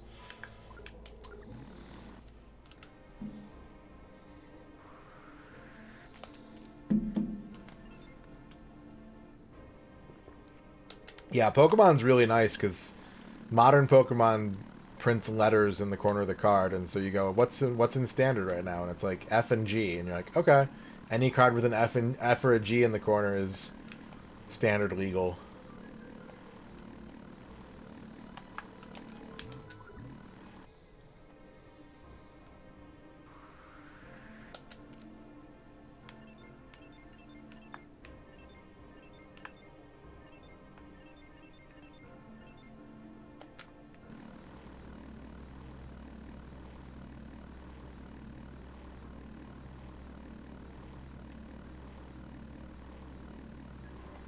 Yeah, I think a big part of it too is that like Pokemon as an entity is like way more tied to the video games, and so like if a new generation of Pokemon video game comes out, you know, with like Mega Evolutions or whatever the Gigamax, like the card game has to kind of keep up with it to some degree in a way that Magic or Yu-Gi-Oh certainly don't have that pressure.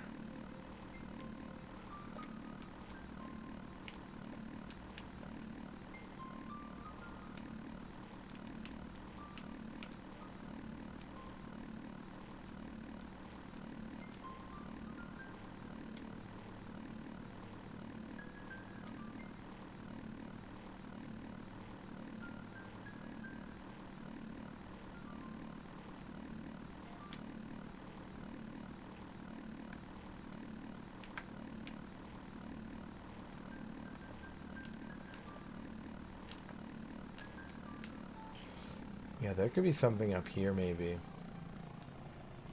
This area I had like no chance to explore because the video game was happening. This building I've been inside of. I don't think there's going to be anything in this building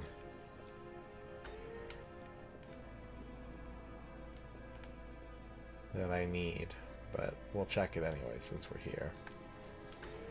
They have done some stuff like that. They've made there's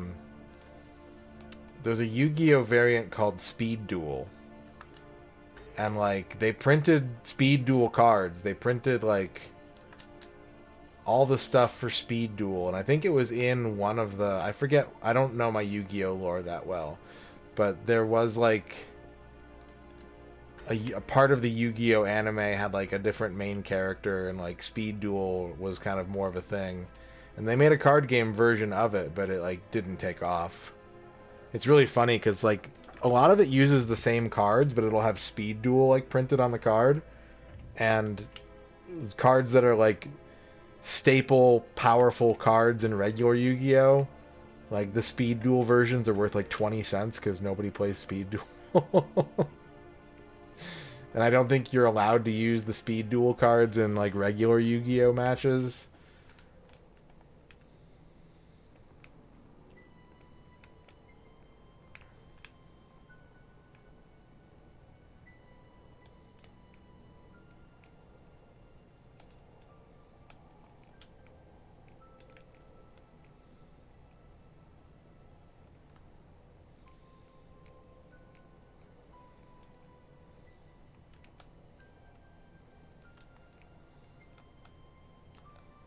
I think Magic has the weird situation of going in the opposite direction of being a card game first. So then, like, they're like, we're making a Magic the Gathering video game. And you're like, okay. And they're like, we're implementing weird video game mechanics and or making it something that's not a card game. And you're like, do people want that? And the answer is usually, nah, not really.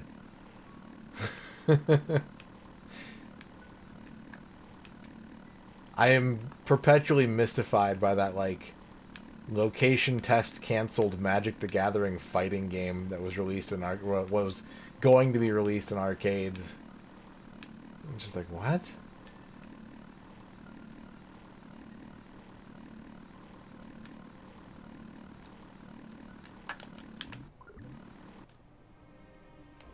Yeah.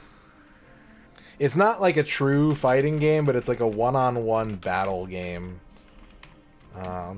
Magic the Gathering Armageddon by Acclaim, circa 1997. Only 4 physical cabinets were ever made before Acclaim shut down its arcade division.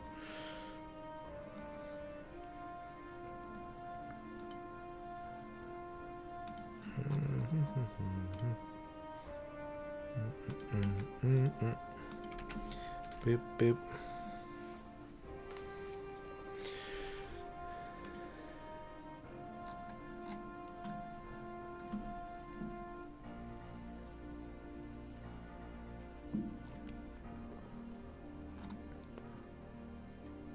Oh yeah, I didn't mention also that it's a it's a trackball game.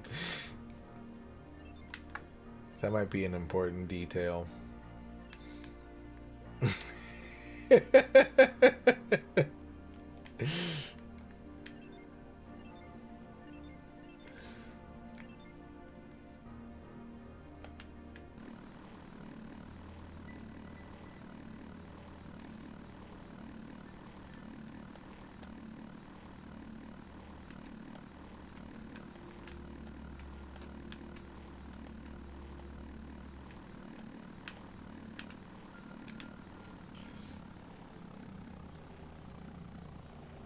Okay, I think we've already looked through this town. Pretty sure.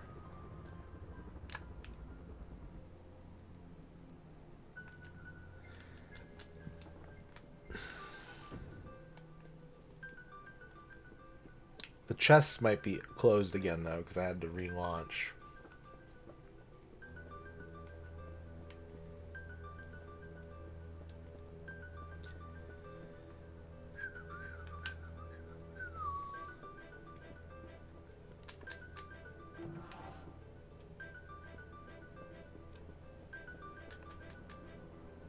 Maybe not, though. Maybe I should.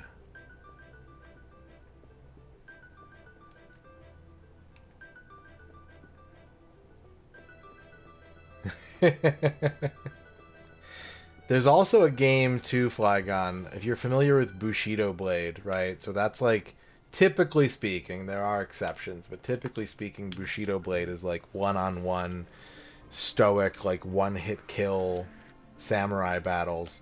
Well, there's a game called... they made a game based off the TV show Deadliest Warrior. And it's basically like that whole what if of like, okay, it's Bushido Blade, but you've got like a Viking versus like a French legionnaire or something like that.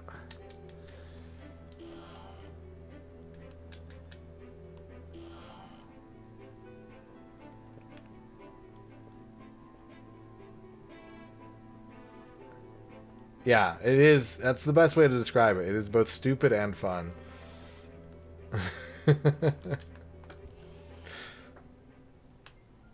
like that's true to the show. It's stupid in that it works that way, but that's kind of the whole premise of the show, right? Is like, could 100 of Genghis Khan's strongest soldiers stop like, 10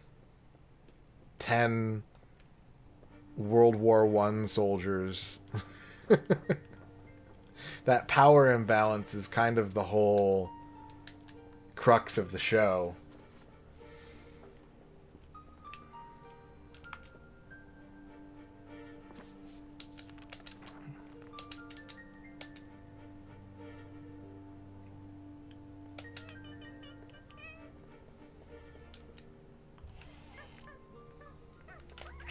Chibi UFO with a retro achievement request for League Bowling on the Neo Geo.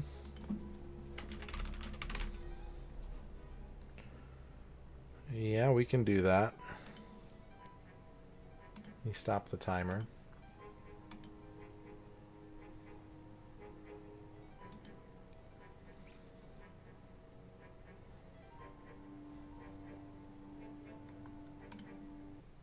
Let's go over here.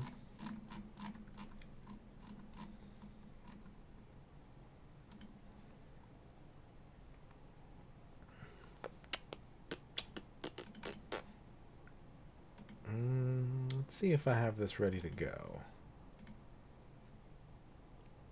Hundo Perduco.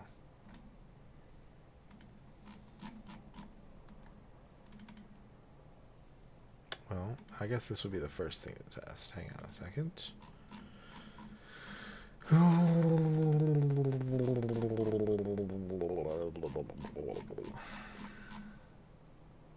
Okay.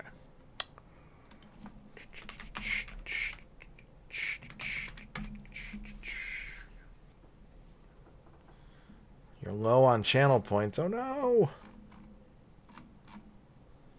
I'm sorry. I'm sorry to hear that.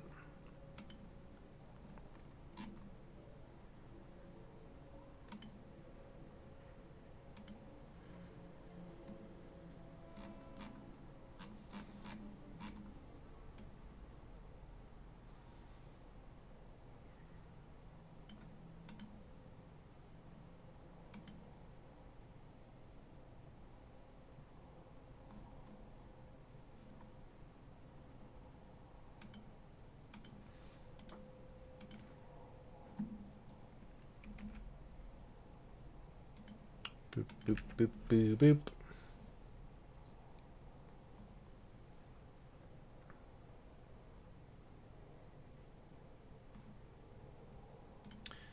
Okay. I think we're good to go. Let me open up libretro.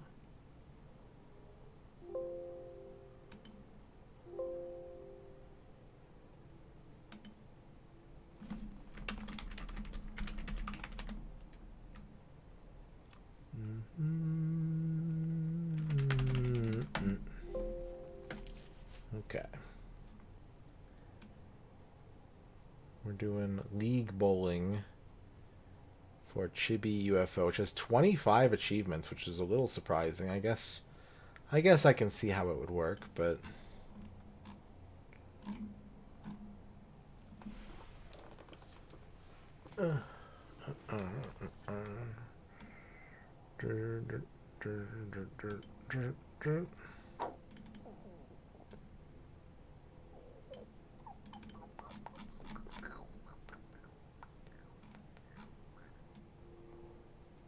okay.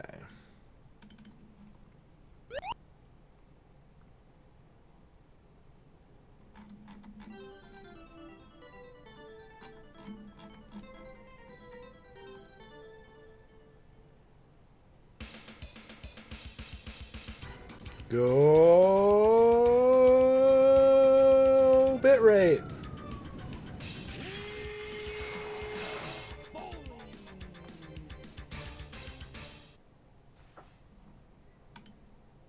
This is cut off. Let me fix that real quick.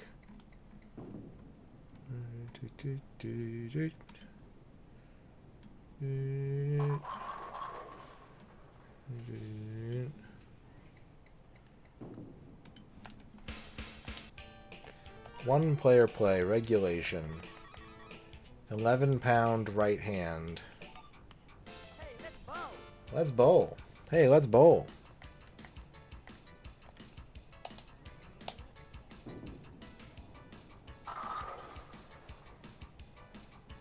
Actually, is the volume okay? Hang on a second. If anything, it might be too loud for chat. I don't know. Let me know. Let me know if I need to change it.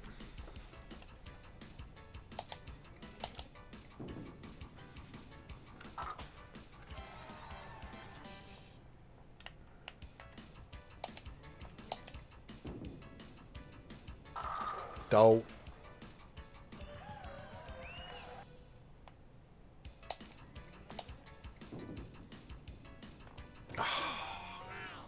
I tried.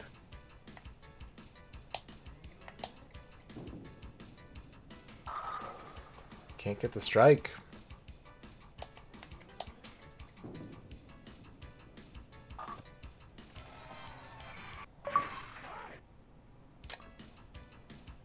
Oh, I got an achievement for getting the semi-truck animation. I was like, what did I do exactly?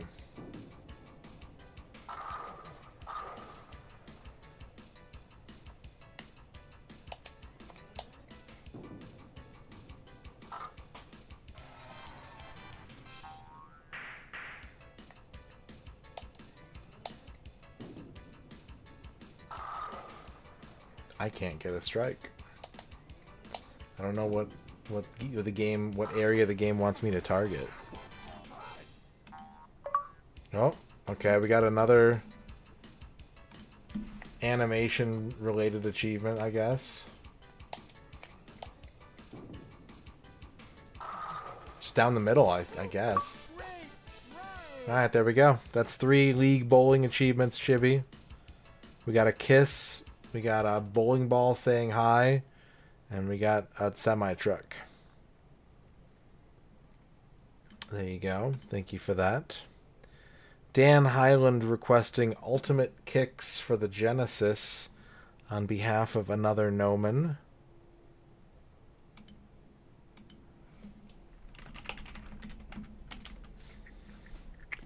Has 49 achievements. We have gotten 12 of them already?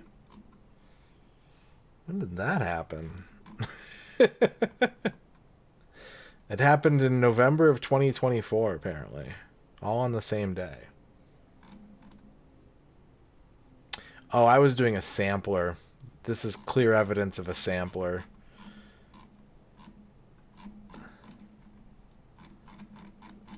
Yeah. Okay. Which means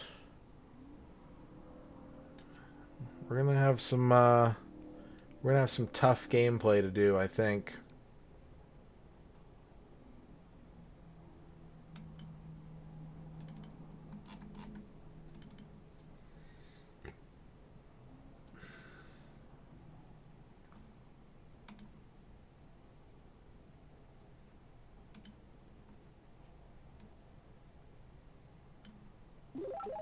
But we'll go for it. We got to get 3 of them.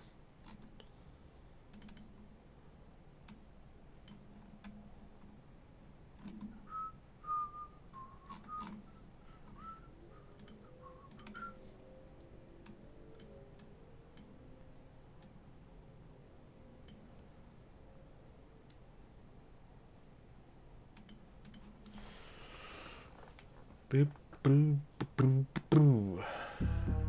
Ultimate kicks. Also known as Vol Feed, I think. If I remember right.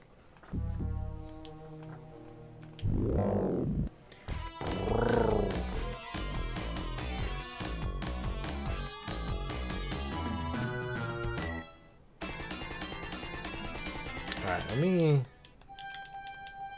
Is there no pause in this game, really? Alright.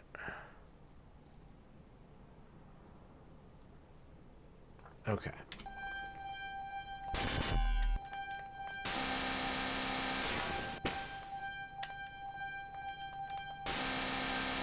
Oh, I'm dead.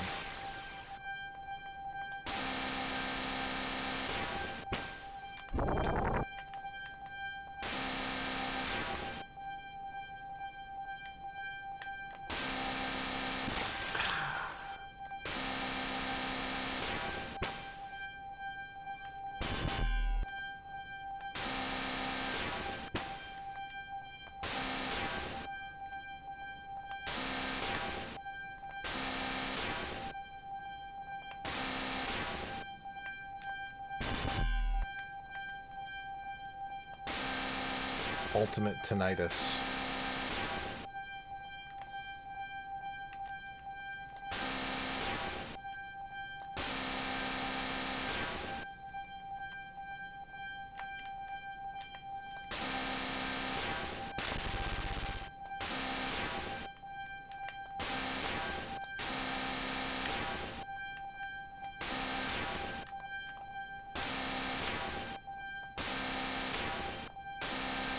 Also, my mouse cursor is in the way, I just noticed.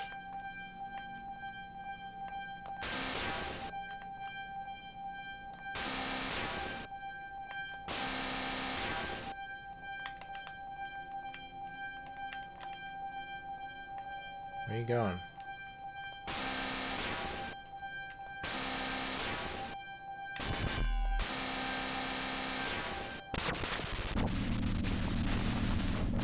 Might be a bit louder than my voice.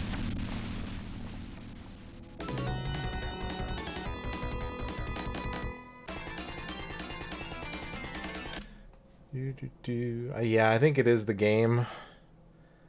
I will turn it down a little bit, though. Hopefully that will help. It's probably the game and me being a little quiet tonight. I'm not projecting. I'm not using my instrument.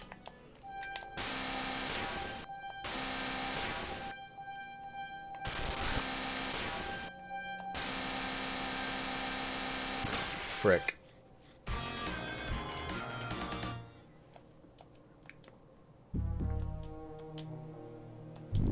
Can you not continue in this? Uh-oh. Uh-oh. Uh-oh, chat.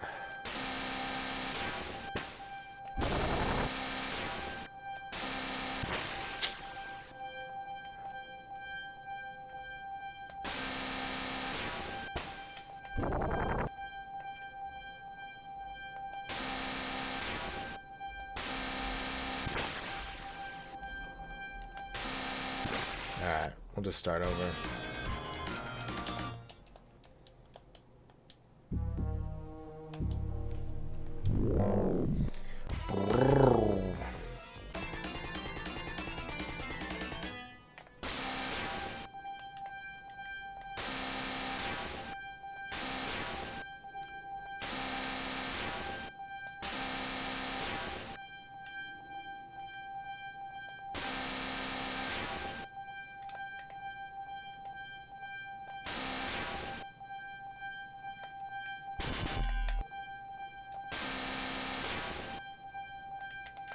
What we want to do is we want to make a little house for him, right?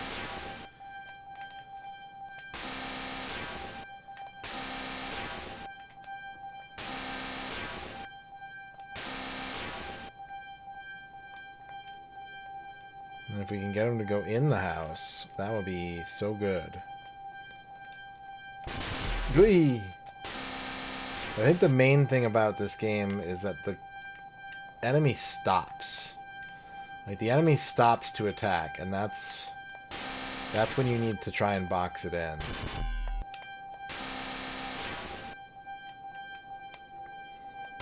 That's when you have to strike.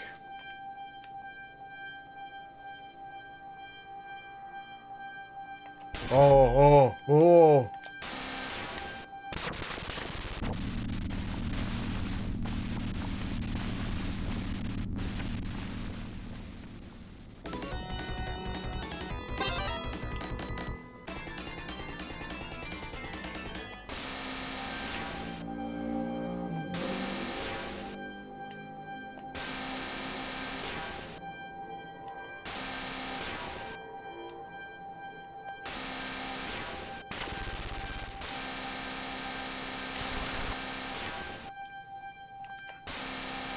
Okay.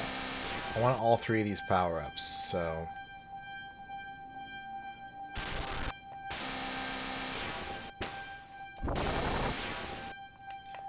P is for, I don't know, power, I guess. I don't know what power I've got, but...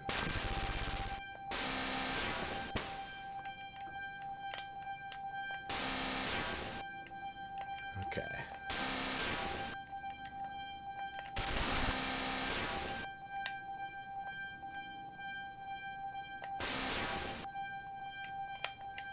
We want him to, like, stop right... Ooh. Okay.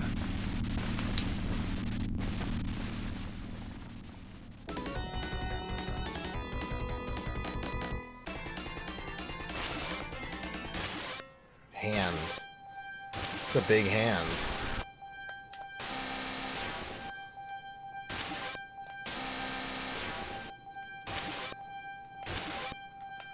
want to... I want the power-ups, but I don't want to do it when I have a chance of being sniped.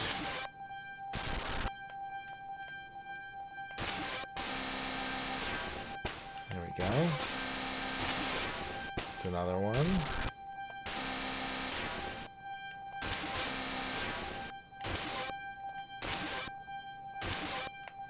Wait. And go. Okay, we got the speed. Whooey! I don't think I might have accidentally stolen the other one before I could get it. Unfortunately. Okay, so if he goes low, we want to, like, basically make it so he has no room to come back up.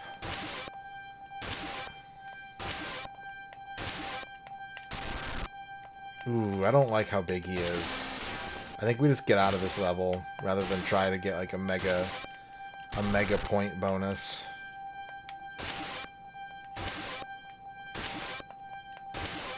Stop it. I have a lot of time. The game gives you a lot of time. We need to make use of that. We need to be very patient. Wait, he's getting smaller. Why is he getting smaller?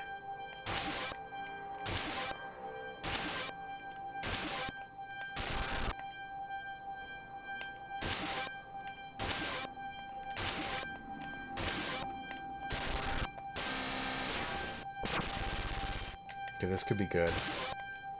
No, he got out. You get back in there. He breached containment.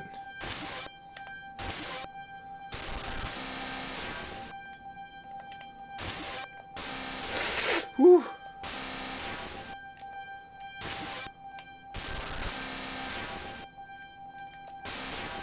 Alright, that'll have to do.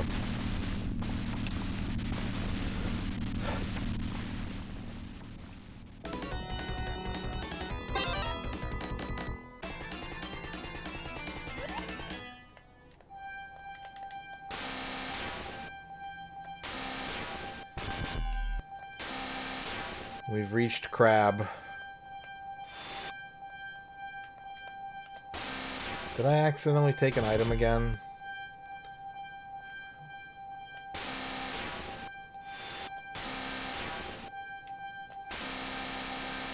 Hello, you've reached crab. 1900 crab.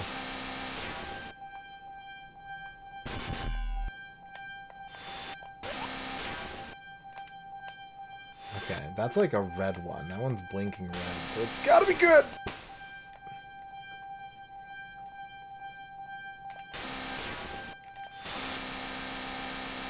Oh, I think I just blocked it out on accident. Shoot.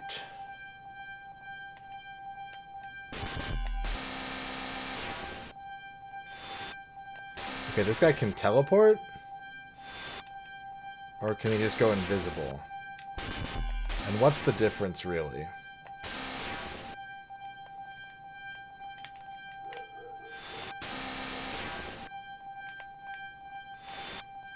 He does move a little bit when he goes invisible. Alright, I'll take it.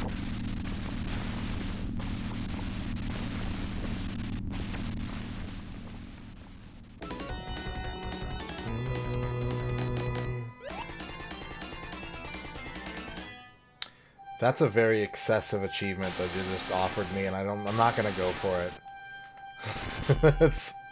It's a lot. What they just asked me to do on this level is a lot. And I will respectfully decline.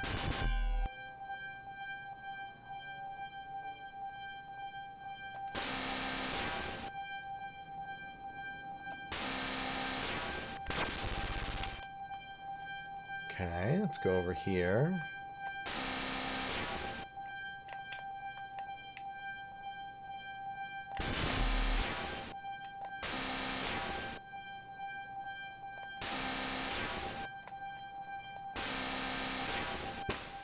Cool. I got another P. I still don't know what P does. I don't know what function P serves.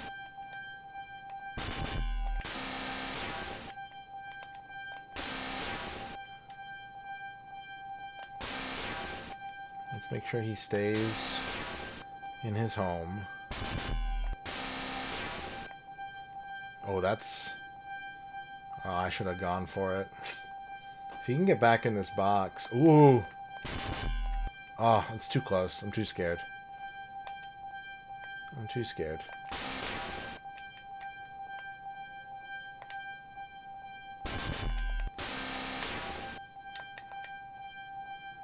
We're just gonna really try... Oh, what the hell?! Alright. Clever girl. I guess the enemies, like, shrink to be able to bounce around more freely. So if I can kind of pin them in, they get smaller. I think I understand.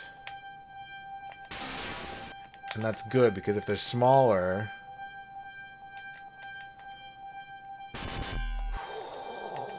I really wanted to do something there, but... it would have been too risky.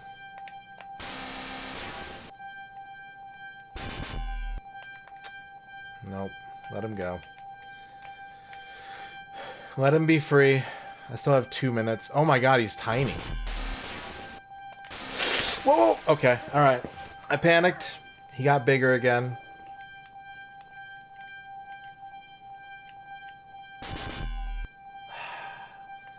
His goons are over here with me.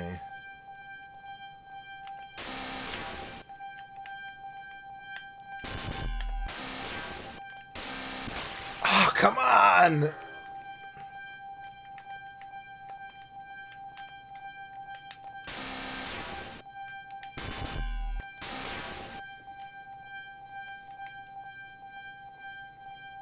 Okay, I don't like... Whoa.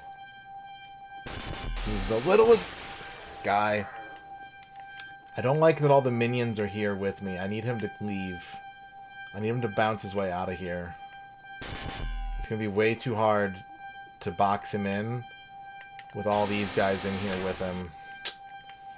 This is unfortunate.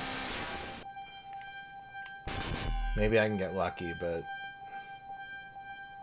I doubt it.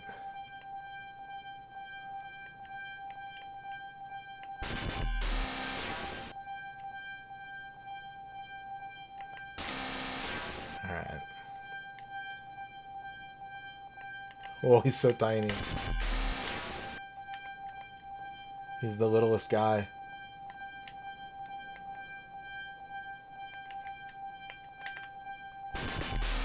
Boom. 99.9. I just got 2 achievements.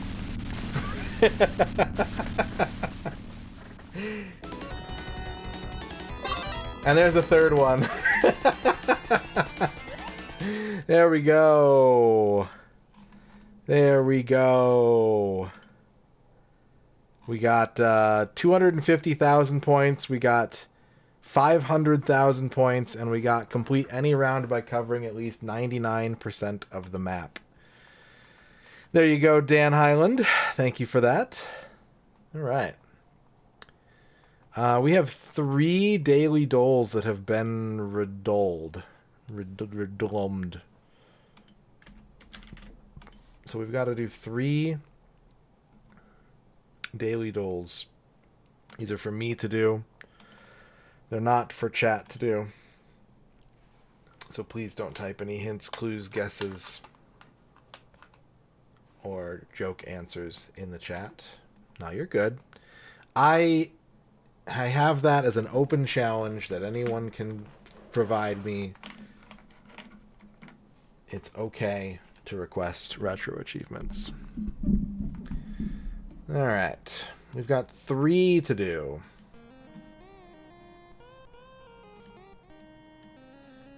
First up, it's today's game dole.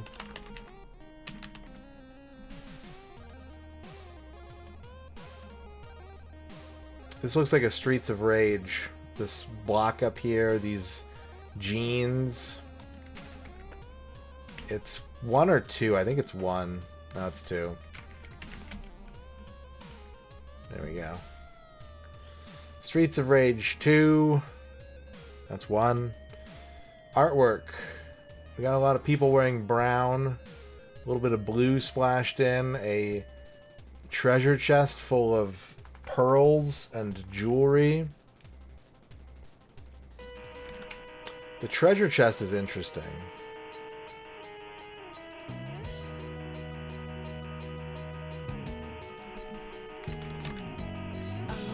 Sid Meier's Pirates. Nope. We do have a pirate ship, though. He's like Port Royale. Is this a Port Royale game? It's not a Port Royale game. Is it Assassin's Creed Black Flag? No. All these people are like smudgy. Why is everyone so smudgy?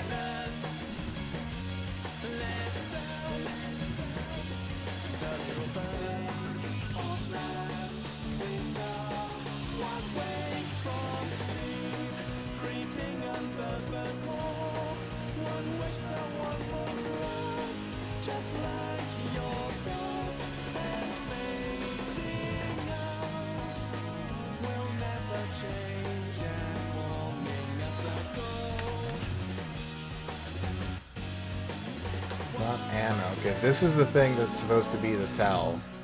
I'm assuming it's like this character or the tattoo on his chest, but this doesn't mean anything to me. This means absolutely nothing to me.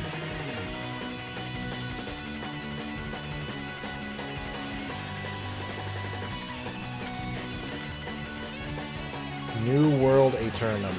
Oh, Skull and Bones. Skull and Bones. Alright, we're 1 for 2. Who is this man in a green Hawaiian shirt with hairy arms? Is it Trevor? He's got a hairy chest. Oh, is this a Dream Daddy character? Is it Brian Rival Dad Harding? Yeah. I could tell by the chest hair.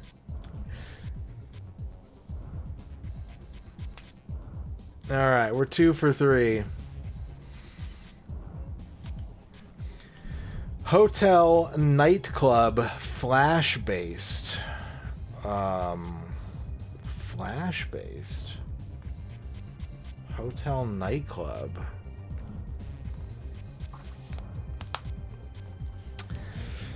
A flash game known for hotel or nightclub? Is it Club Penguin? It is a web browser game. Social MMO, online chat, Baba filter. Is it Habbo? It's Habbo.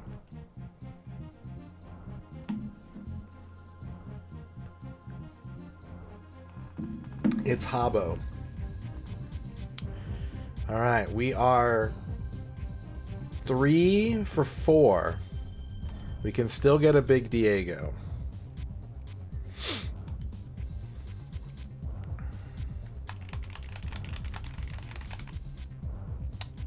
Metal Slug. Metal Slug. Just Metal Slug.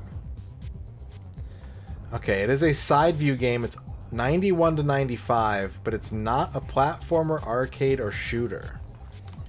Interesting. 91 to 95 side view, but not a platformer or an arcade game. Tecmo Super Bowl. Okay, 92 to 95. It's not a sports game, and it's not on the NES. Oh, they're calling that Bird View. Okay, well. Alright.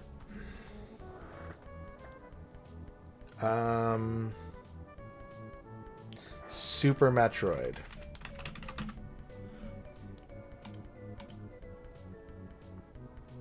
It's single player. It's not a Nintendo game. And it's not on these Nintendo platforms. Could still be a Game Boy game, but I think it'd be more likely... And it is an adventure game. So we've got a side view adventure game. 92 or 93. But not for a Nintendo system. Unless it's for Game Boy.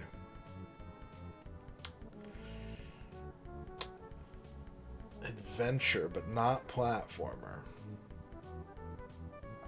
Okay, well, I mean, let's just throw this out here since we already guessed it. Let's guess Streets of Rage 2 again. Oh, okay. It's 1993, and it's not available for PC, Genesis, Game Gear, Arcade. 1993, side view only, single player, not on any Sega console. Well, could be Sega CD. Could be Sega CD. It's not arcade. It's not PC. Could be DOS. I don't think we've ruled out DOS yet. Something in here hit. Something in here hit. Hang on a second. What? Can't be Sega Saturn or PlayStation unless it was re-released. Could be Neo Geo. But it couldn't be published by SNK if it is Neo Geo. And it's an adventure game. I have a bad feeling about this, chat. Okay, it's not James Pond. Ooh.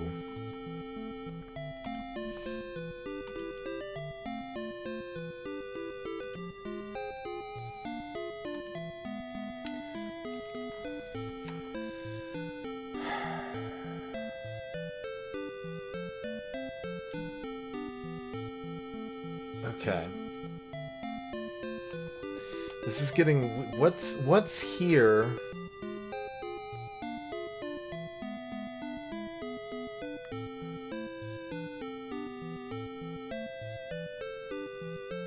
What's here that's not here? Android, Mac,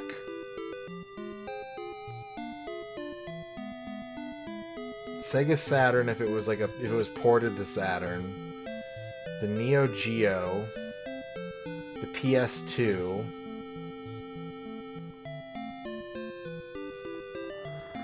jeez, and it's single player only. But it's not on DOS, right? Have we? No, we haven't ruled out DOS yet. It's not on Windows, but it could be on DOS, and I think that's the clue.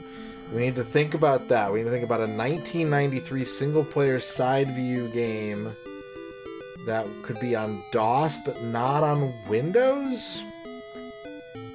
Maybe?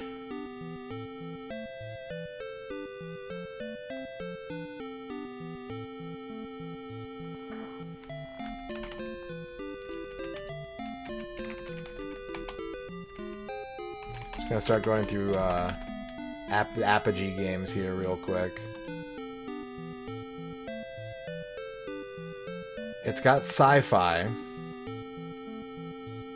It's got sci-fi and either comedy or warfare, but not action. And we did get a hit for DOS. We did get a hit for DOS.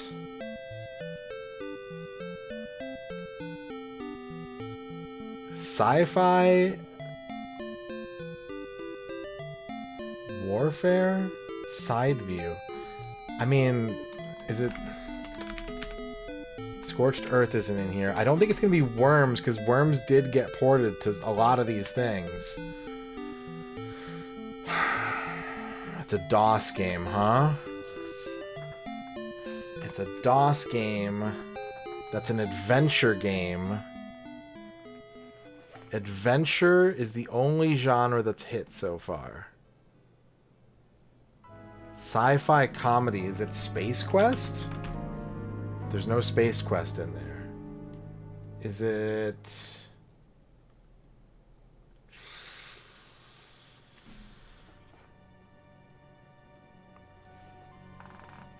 '93 DOS. Single player.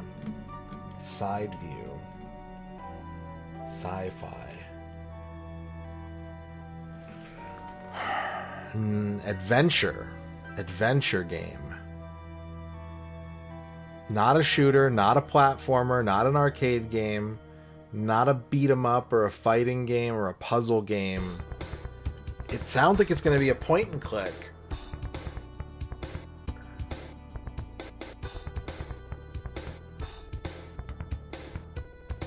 But like Space Quest is the obvious answer, and it's not in there.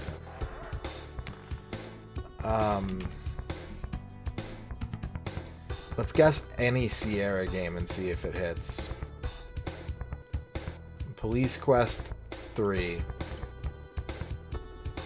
Okay, yep, it is a point-and-click adventure.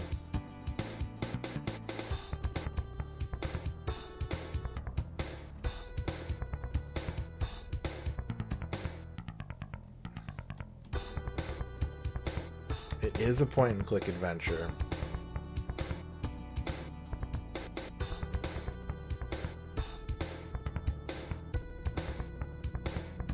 Alright, give me the clue. Wait. We're either going to get the platform, the themes, the game engine, or the developer. I think any of those would help. Okay. Sci-fi, comedy, fantasy, historical.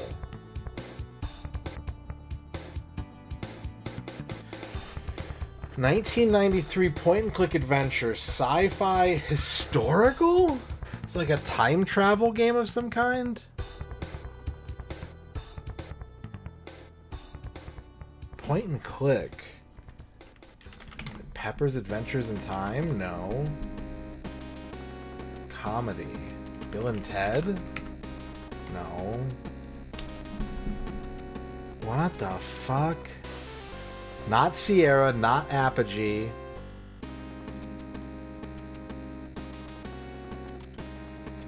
Alright, I'm gonna go to Steam. I don't think it's gonna help, but I'll be able to look at 1993 in like 2 seconds, so...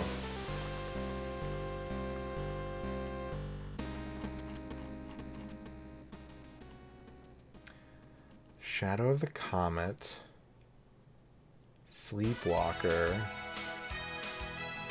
Bubsy. Seventh Guest. Gabriel Knight?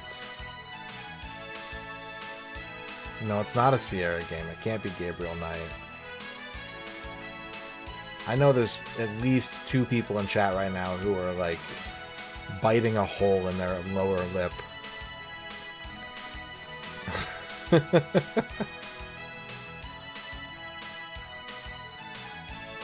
Side view. Sci-fi, comedy, historical... fantasy.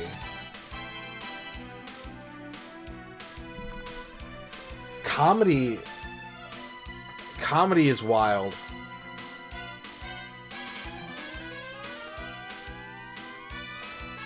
Indiana Jones and the Fate of Atlantis.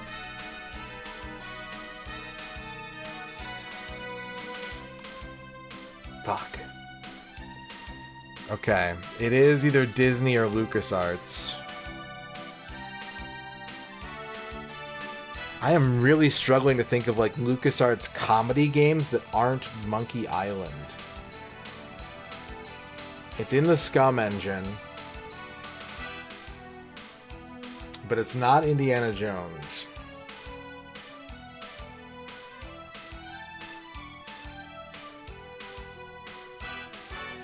I don't think The Dig is... Yeah, it was a waste. Okay, alright. We've locked in that it's a LucasArts Scum game. We know everything except for the platforms and the name of the game. LucasArts 1993.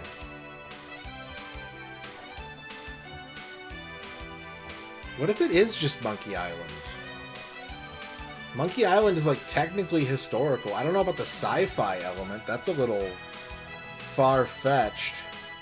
But I've literally not guessed Monkey Island this whole time, and I don't know what else to shoot for. So I think we go Monkey Island 2 and just hope for the best, honestly.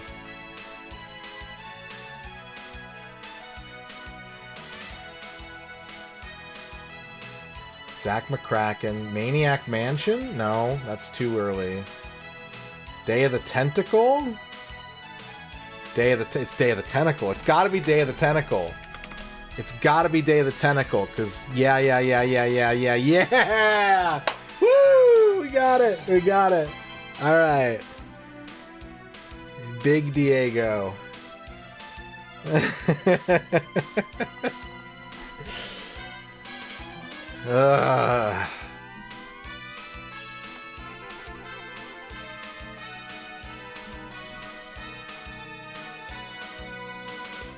I forgot that there was time travel in that game.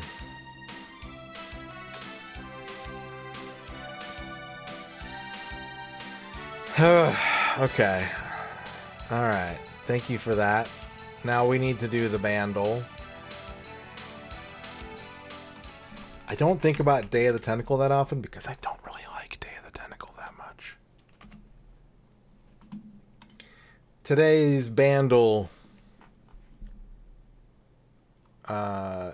does not come out for 18 more minutes.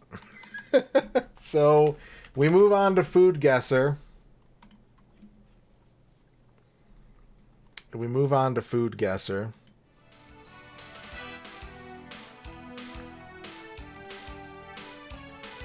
Alright, we have green unripened mango with palm sugar, fish sauce, and chili. This dish features a slice of green mango paired with a unique dip made from fish sauce, palm sugar, and chili. The contrast between the juicy fruit and the savory, spicy, sweet sauce creates a deliciously surprising flavor combination. Often enjoyed as a snack or appetizer, this treat is celebrated for its blend of textures and its harmonious balance of sweet, salty, and tangy tastes. I think we've either got to be in the Caribbean or we've got to be in, like, Southeast Asia. I could see this going either way. The fish sauce makes me think it's more likely to be Southeast Asia. So let's guess Malaysia. It borders Malaysia. Okay, I don't know what borders Malaysia, so I'm just going to guess other... Is it Vietnam? Mamwang Namplawan. Ooh. Mamwang Namplawan. I was really hoping that the name would help me with, like, linguistics, but that doesn't really help me.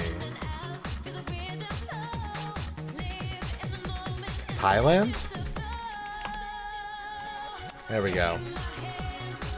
Mamwang Namplawan is a Thai dish consisting of fresh sliced green mango served with a dipping sauce made from fish sauce, palm sugar, dried shrimp, shallots, and chilies.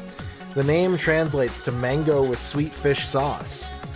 This combination is popular as a snack or appetizer, particularly in central Thailand. The sauce is made by heating fish sauce, palm sugar, and water until thickened, then mixing in fried shallots, dried shrimp, and sliced fresh chilies. The result is a balance of sweet, salty, spicy, and umami flavors intended to complement the sourness of unripe mango. The origins of Mamwang Namplawan are not well documented, but it's likely rooted in Thailand's culinary tradition of pairing fruits with spicy, savory dips. Dishes like this have been part of street food culture for decades, as vendors sell sliced fruit with a variety of seasonings or dips. The use of fish sauce and palm sugar in the dipping sauce is consistent with Thai cuisine's signature flavor balance. Mamwang Namplawan is often eaten during mango season, typically from March to June in Thailand. Green mangoes are preferred for their firm texture and tart flavor, which contrast with the strong-tasting sauce. Street vendors as well as home cooks prepare this dish, and it is a common offering at markets, schools, and bus stations. There are variations in the recipe, such as adding deep-fried chili, garlic, or even tamarind paste for more complexity. Food historians note that Mamwang Namplawan reflects Thai snack culture, where textural and flavor contrasts are emphasized. The dish remains popular among all age groups and is often enjoyed as a refreshment in hot weather. I'm intrigued, but I don't think I would like it. I think the chilies would kind of ruin it for me. And I've never had unripe mango, so I don't know. But I'd try it. Okay, round 2. We have ground pork, ground beef, onion, garlic, bread, milk, eggs, parsley, salt, pepper, oil, flour, optional potatoes, optional dill, optional thyme, optional paprika, optional cheese, optional carrots. This dish consists of small, flavorful meat patties made by combining ground meat with garlic, onions, herbs, and often grated potatoes or bread. The mixture is shaped into balls or patties, coated in breadcrumbs or flour, and then fried until golden brown. These savory bites are enjoyed hot or cold, served as appetizers, snacks, or main courses, often accompanied by a dipping sauce or a side salad. This feels very European to me. Like, I think it could be anywhere. I mean, it could be anywhere. But this feels like Central Europe, maybe Eastern Europe. We've essentially got, like, meatballs. We got little meat patties that are fried.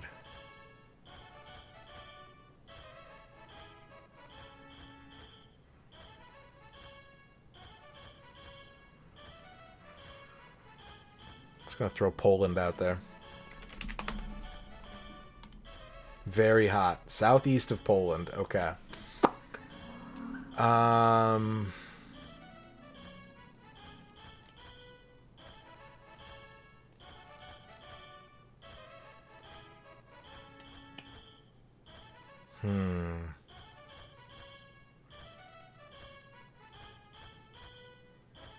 Southeast of Poland.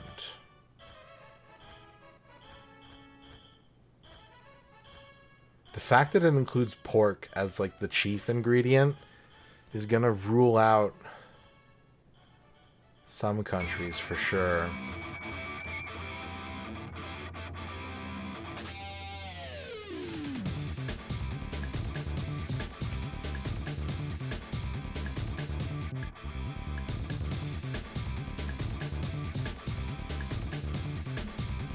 Let's go ahead and just throw Afghanistan out there.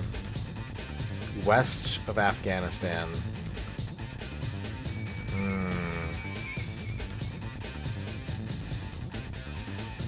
Shiftele. Shiftele.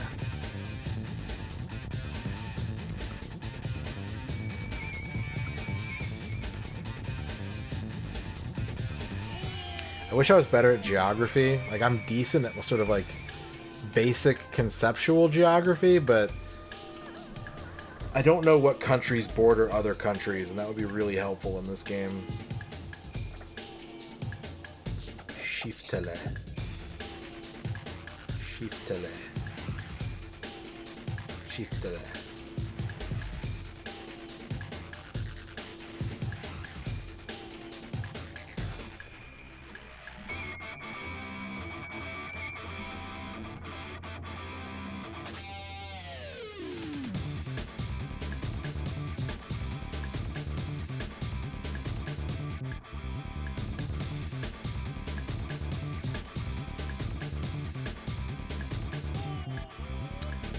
I got it. I don't think I got this one.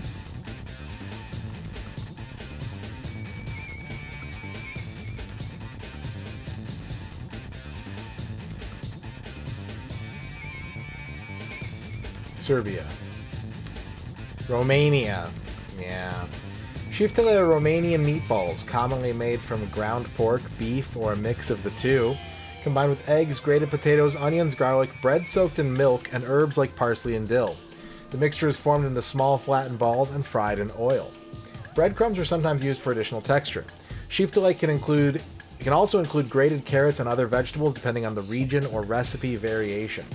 Shiftele are typically served as an appetizer, side dish, or main course, often accompanied by mashed potatoes, pickles, or various sauces. A variation called parjoal is found in Moldova and northeastern Romania. These are larger and may have a different shape or herb composition. The history of shiftele is linked to the Ottoman influence in Romanian cuisine. The word shifty, singular, is derived from the Turkish kefta, referring to spiced meatballs that are found throughout southeastern Europe and the Middle East. Ottoman rule in Romanian territories from the 15th to 19th centuries influenced local food culture, including recipes like shiftele.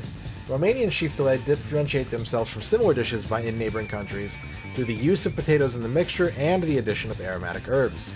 The practice of soaking bread in milk for tenderness is also a local adaptation. They are traditionally fried, though modern recipes may include baked or cooked in sauce versions for healthier options. Seasonal and economic factors have impacted the ingredients used in shiftele, especially during periods when meat was scarce. In such cases, beans or grated vegetables could partially substitute for meat. Sheep fillet remain a popular food in Romania, often prepared at home but also found in restaurants and as part of festive or family meals. I would eat 13 of these. Okay, so yeah, I was... Here I am bouncing around, yeah.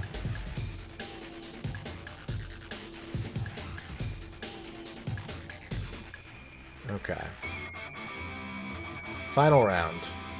Flour, sugar, butter, baking powder, salt, milk, eggs, vanilla extract, cinnamon, fresh yeast, lemon zest, sour cream optional, slivered almonds optional, fruit filling optional. This dish is a sweet, crumbly cake featuring a soft, buttery base topped with streusel, a mixture of sugar, flour, and butter. Often baked in large, rectangular shape, it can include fruit fillings or variations like nuts and spices. Perfect for a cozy dessert or with coffee, its contrasting textures of tender cake and crunchy topping create a delightful experience with every bite. So this is some kind of coffee cake? It might actually be coffee cake? The streusel makes me think of, like, Central Europe?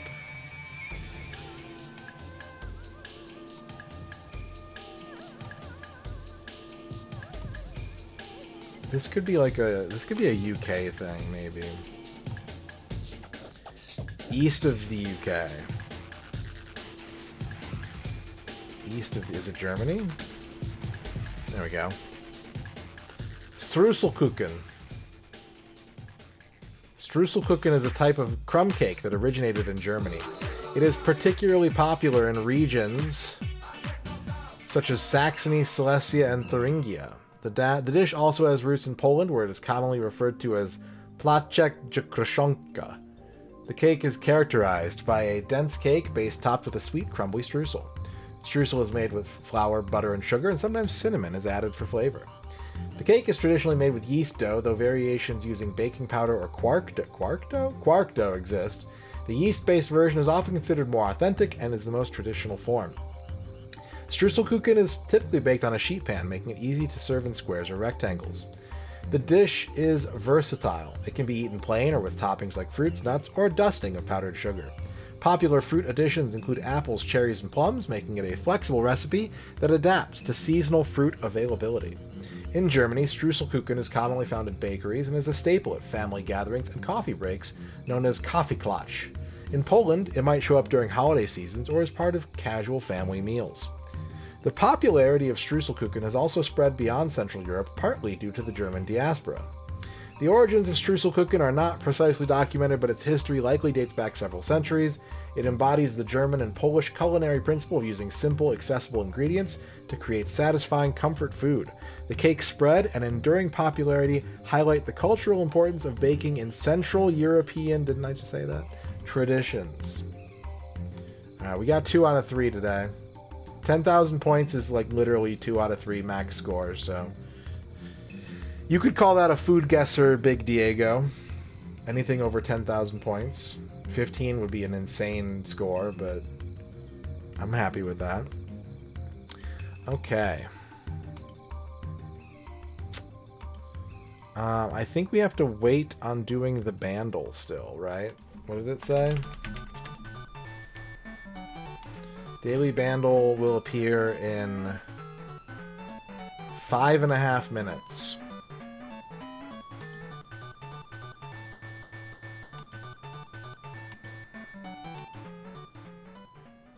I hope that you enjoyed the food guesser, though. Hi. Hi, chat. How's it going? I'm back. How are you?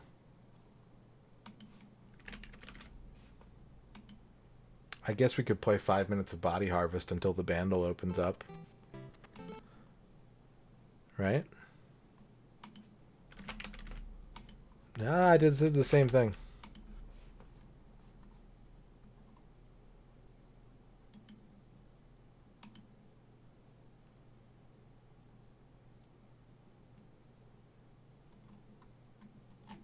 Doop-a-doop-a-doop-a-doop-a-doop-a-doop-a-doop-a-doop.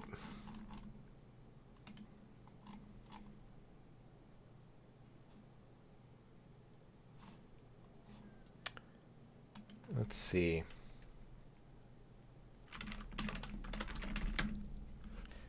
Yeah. A Marble Madness, no miss. Dealer's Choice. Okay.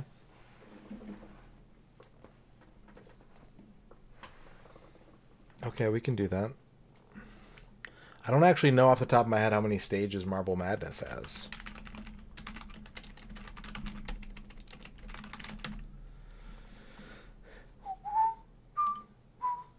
Looks like 6. 6 stages. We're going to play the Mega Drive version.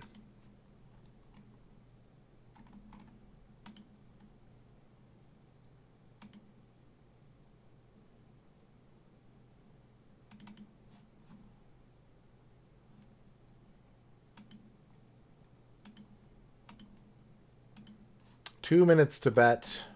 A life in this game counts as running out of time, not of sending your marble off a cliff. So do not interpret this as meaning if the marble breaks, the run is over. It is, will I run out of time? Japanese Mega Drive version of Marble Madness. 2 minutes to bet.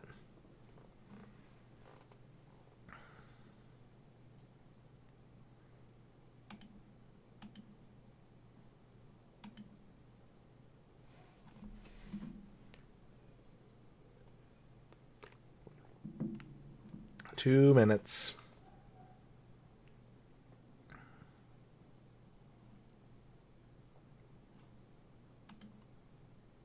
How far can I go without running out of time?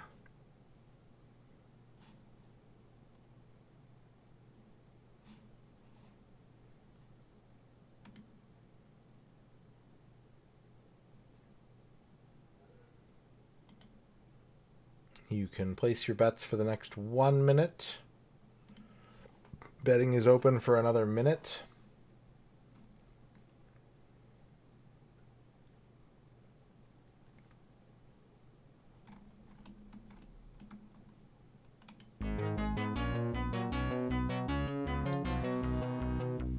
Boo boo.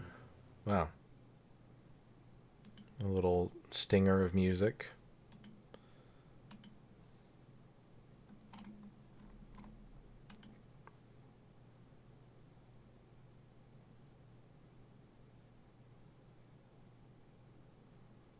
$30 seconds left. Last chance to place a wager on the Marble Madness Japanese Mega Drive version.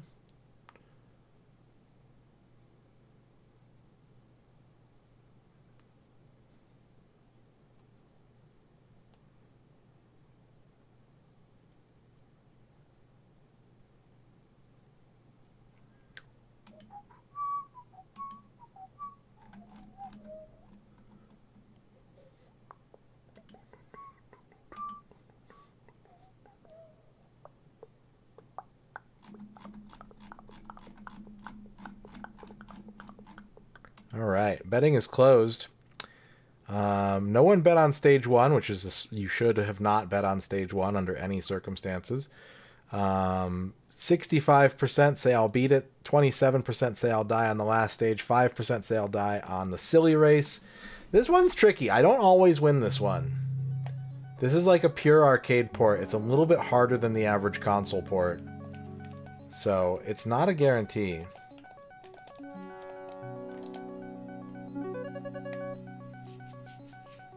But we'll do what we can.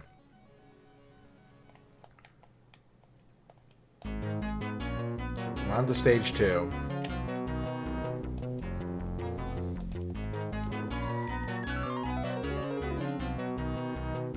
Progress is cumulative in this game, so the more time I have when I finish a stage, the more likely I am to have lots of time for the next stage. Hey, go in the hole. Yeah, it's not a great start. We're not off to a great start at all. I don't think we're gonna win this one.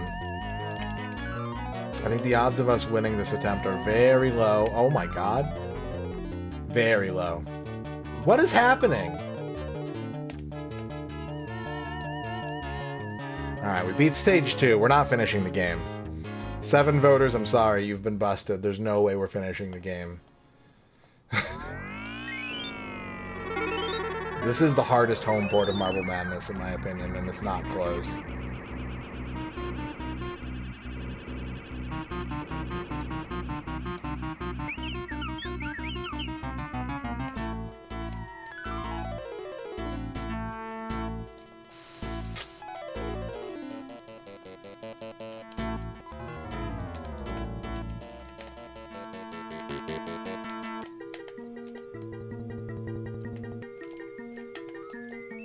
Okay, we cleared stage 3. I think you won, Flygon. I think you won.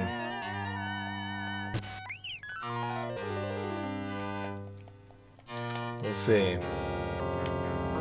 Honk.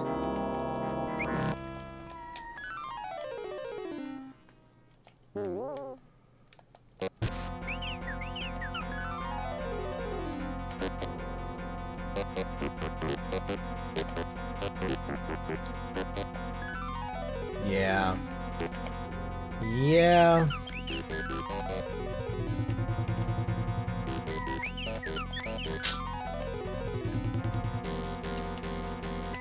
Yep.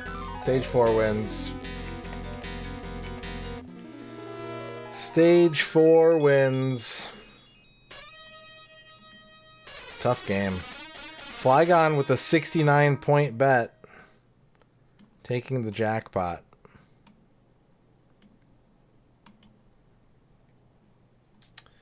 There you go. Magnus, you get a free shout out with your request. Was there anyone you'd like to give a shout out to?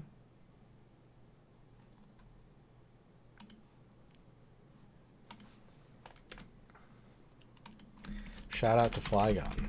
Okay. That they just saw what I witnessed. Did anyone else just see what happened? Did anyone witness that?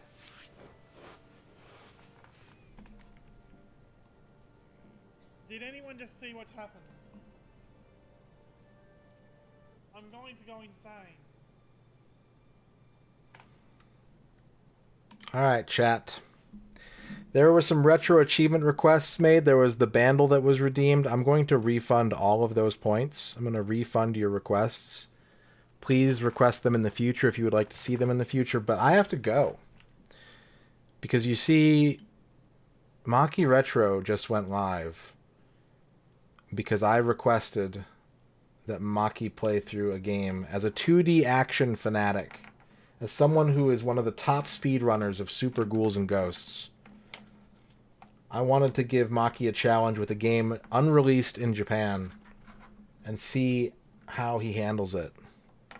And so Maki's going to be playing Jim Power The Lost Dimension in 3D on the Super Nintendo. French crazed action game.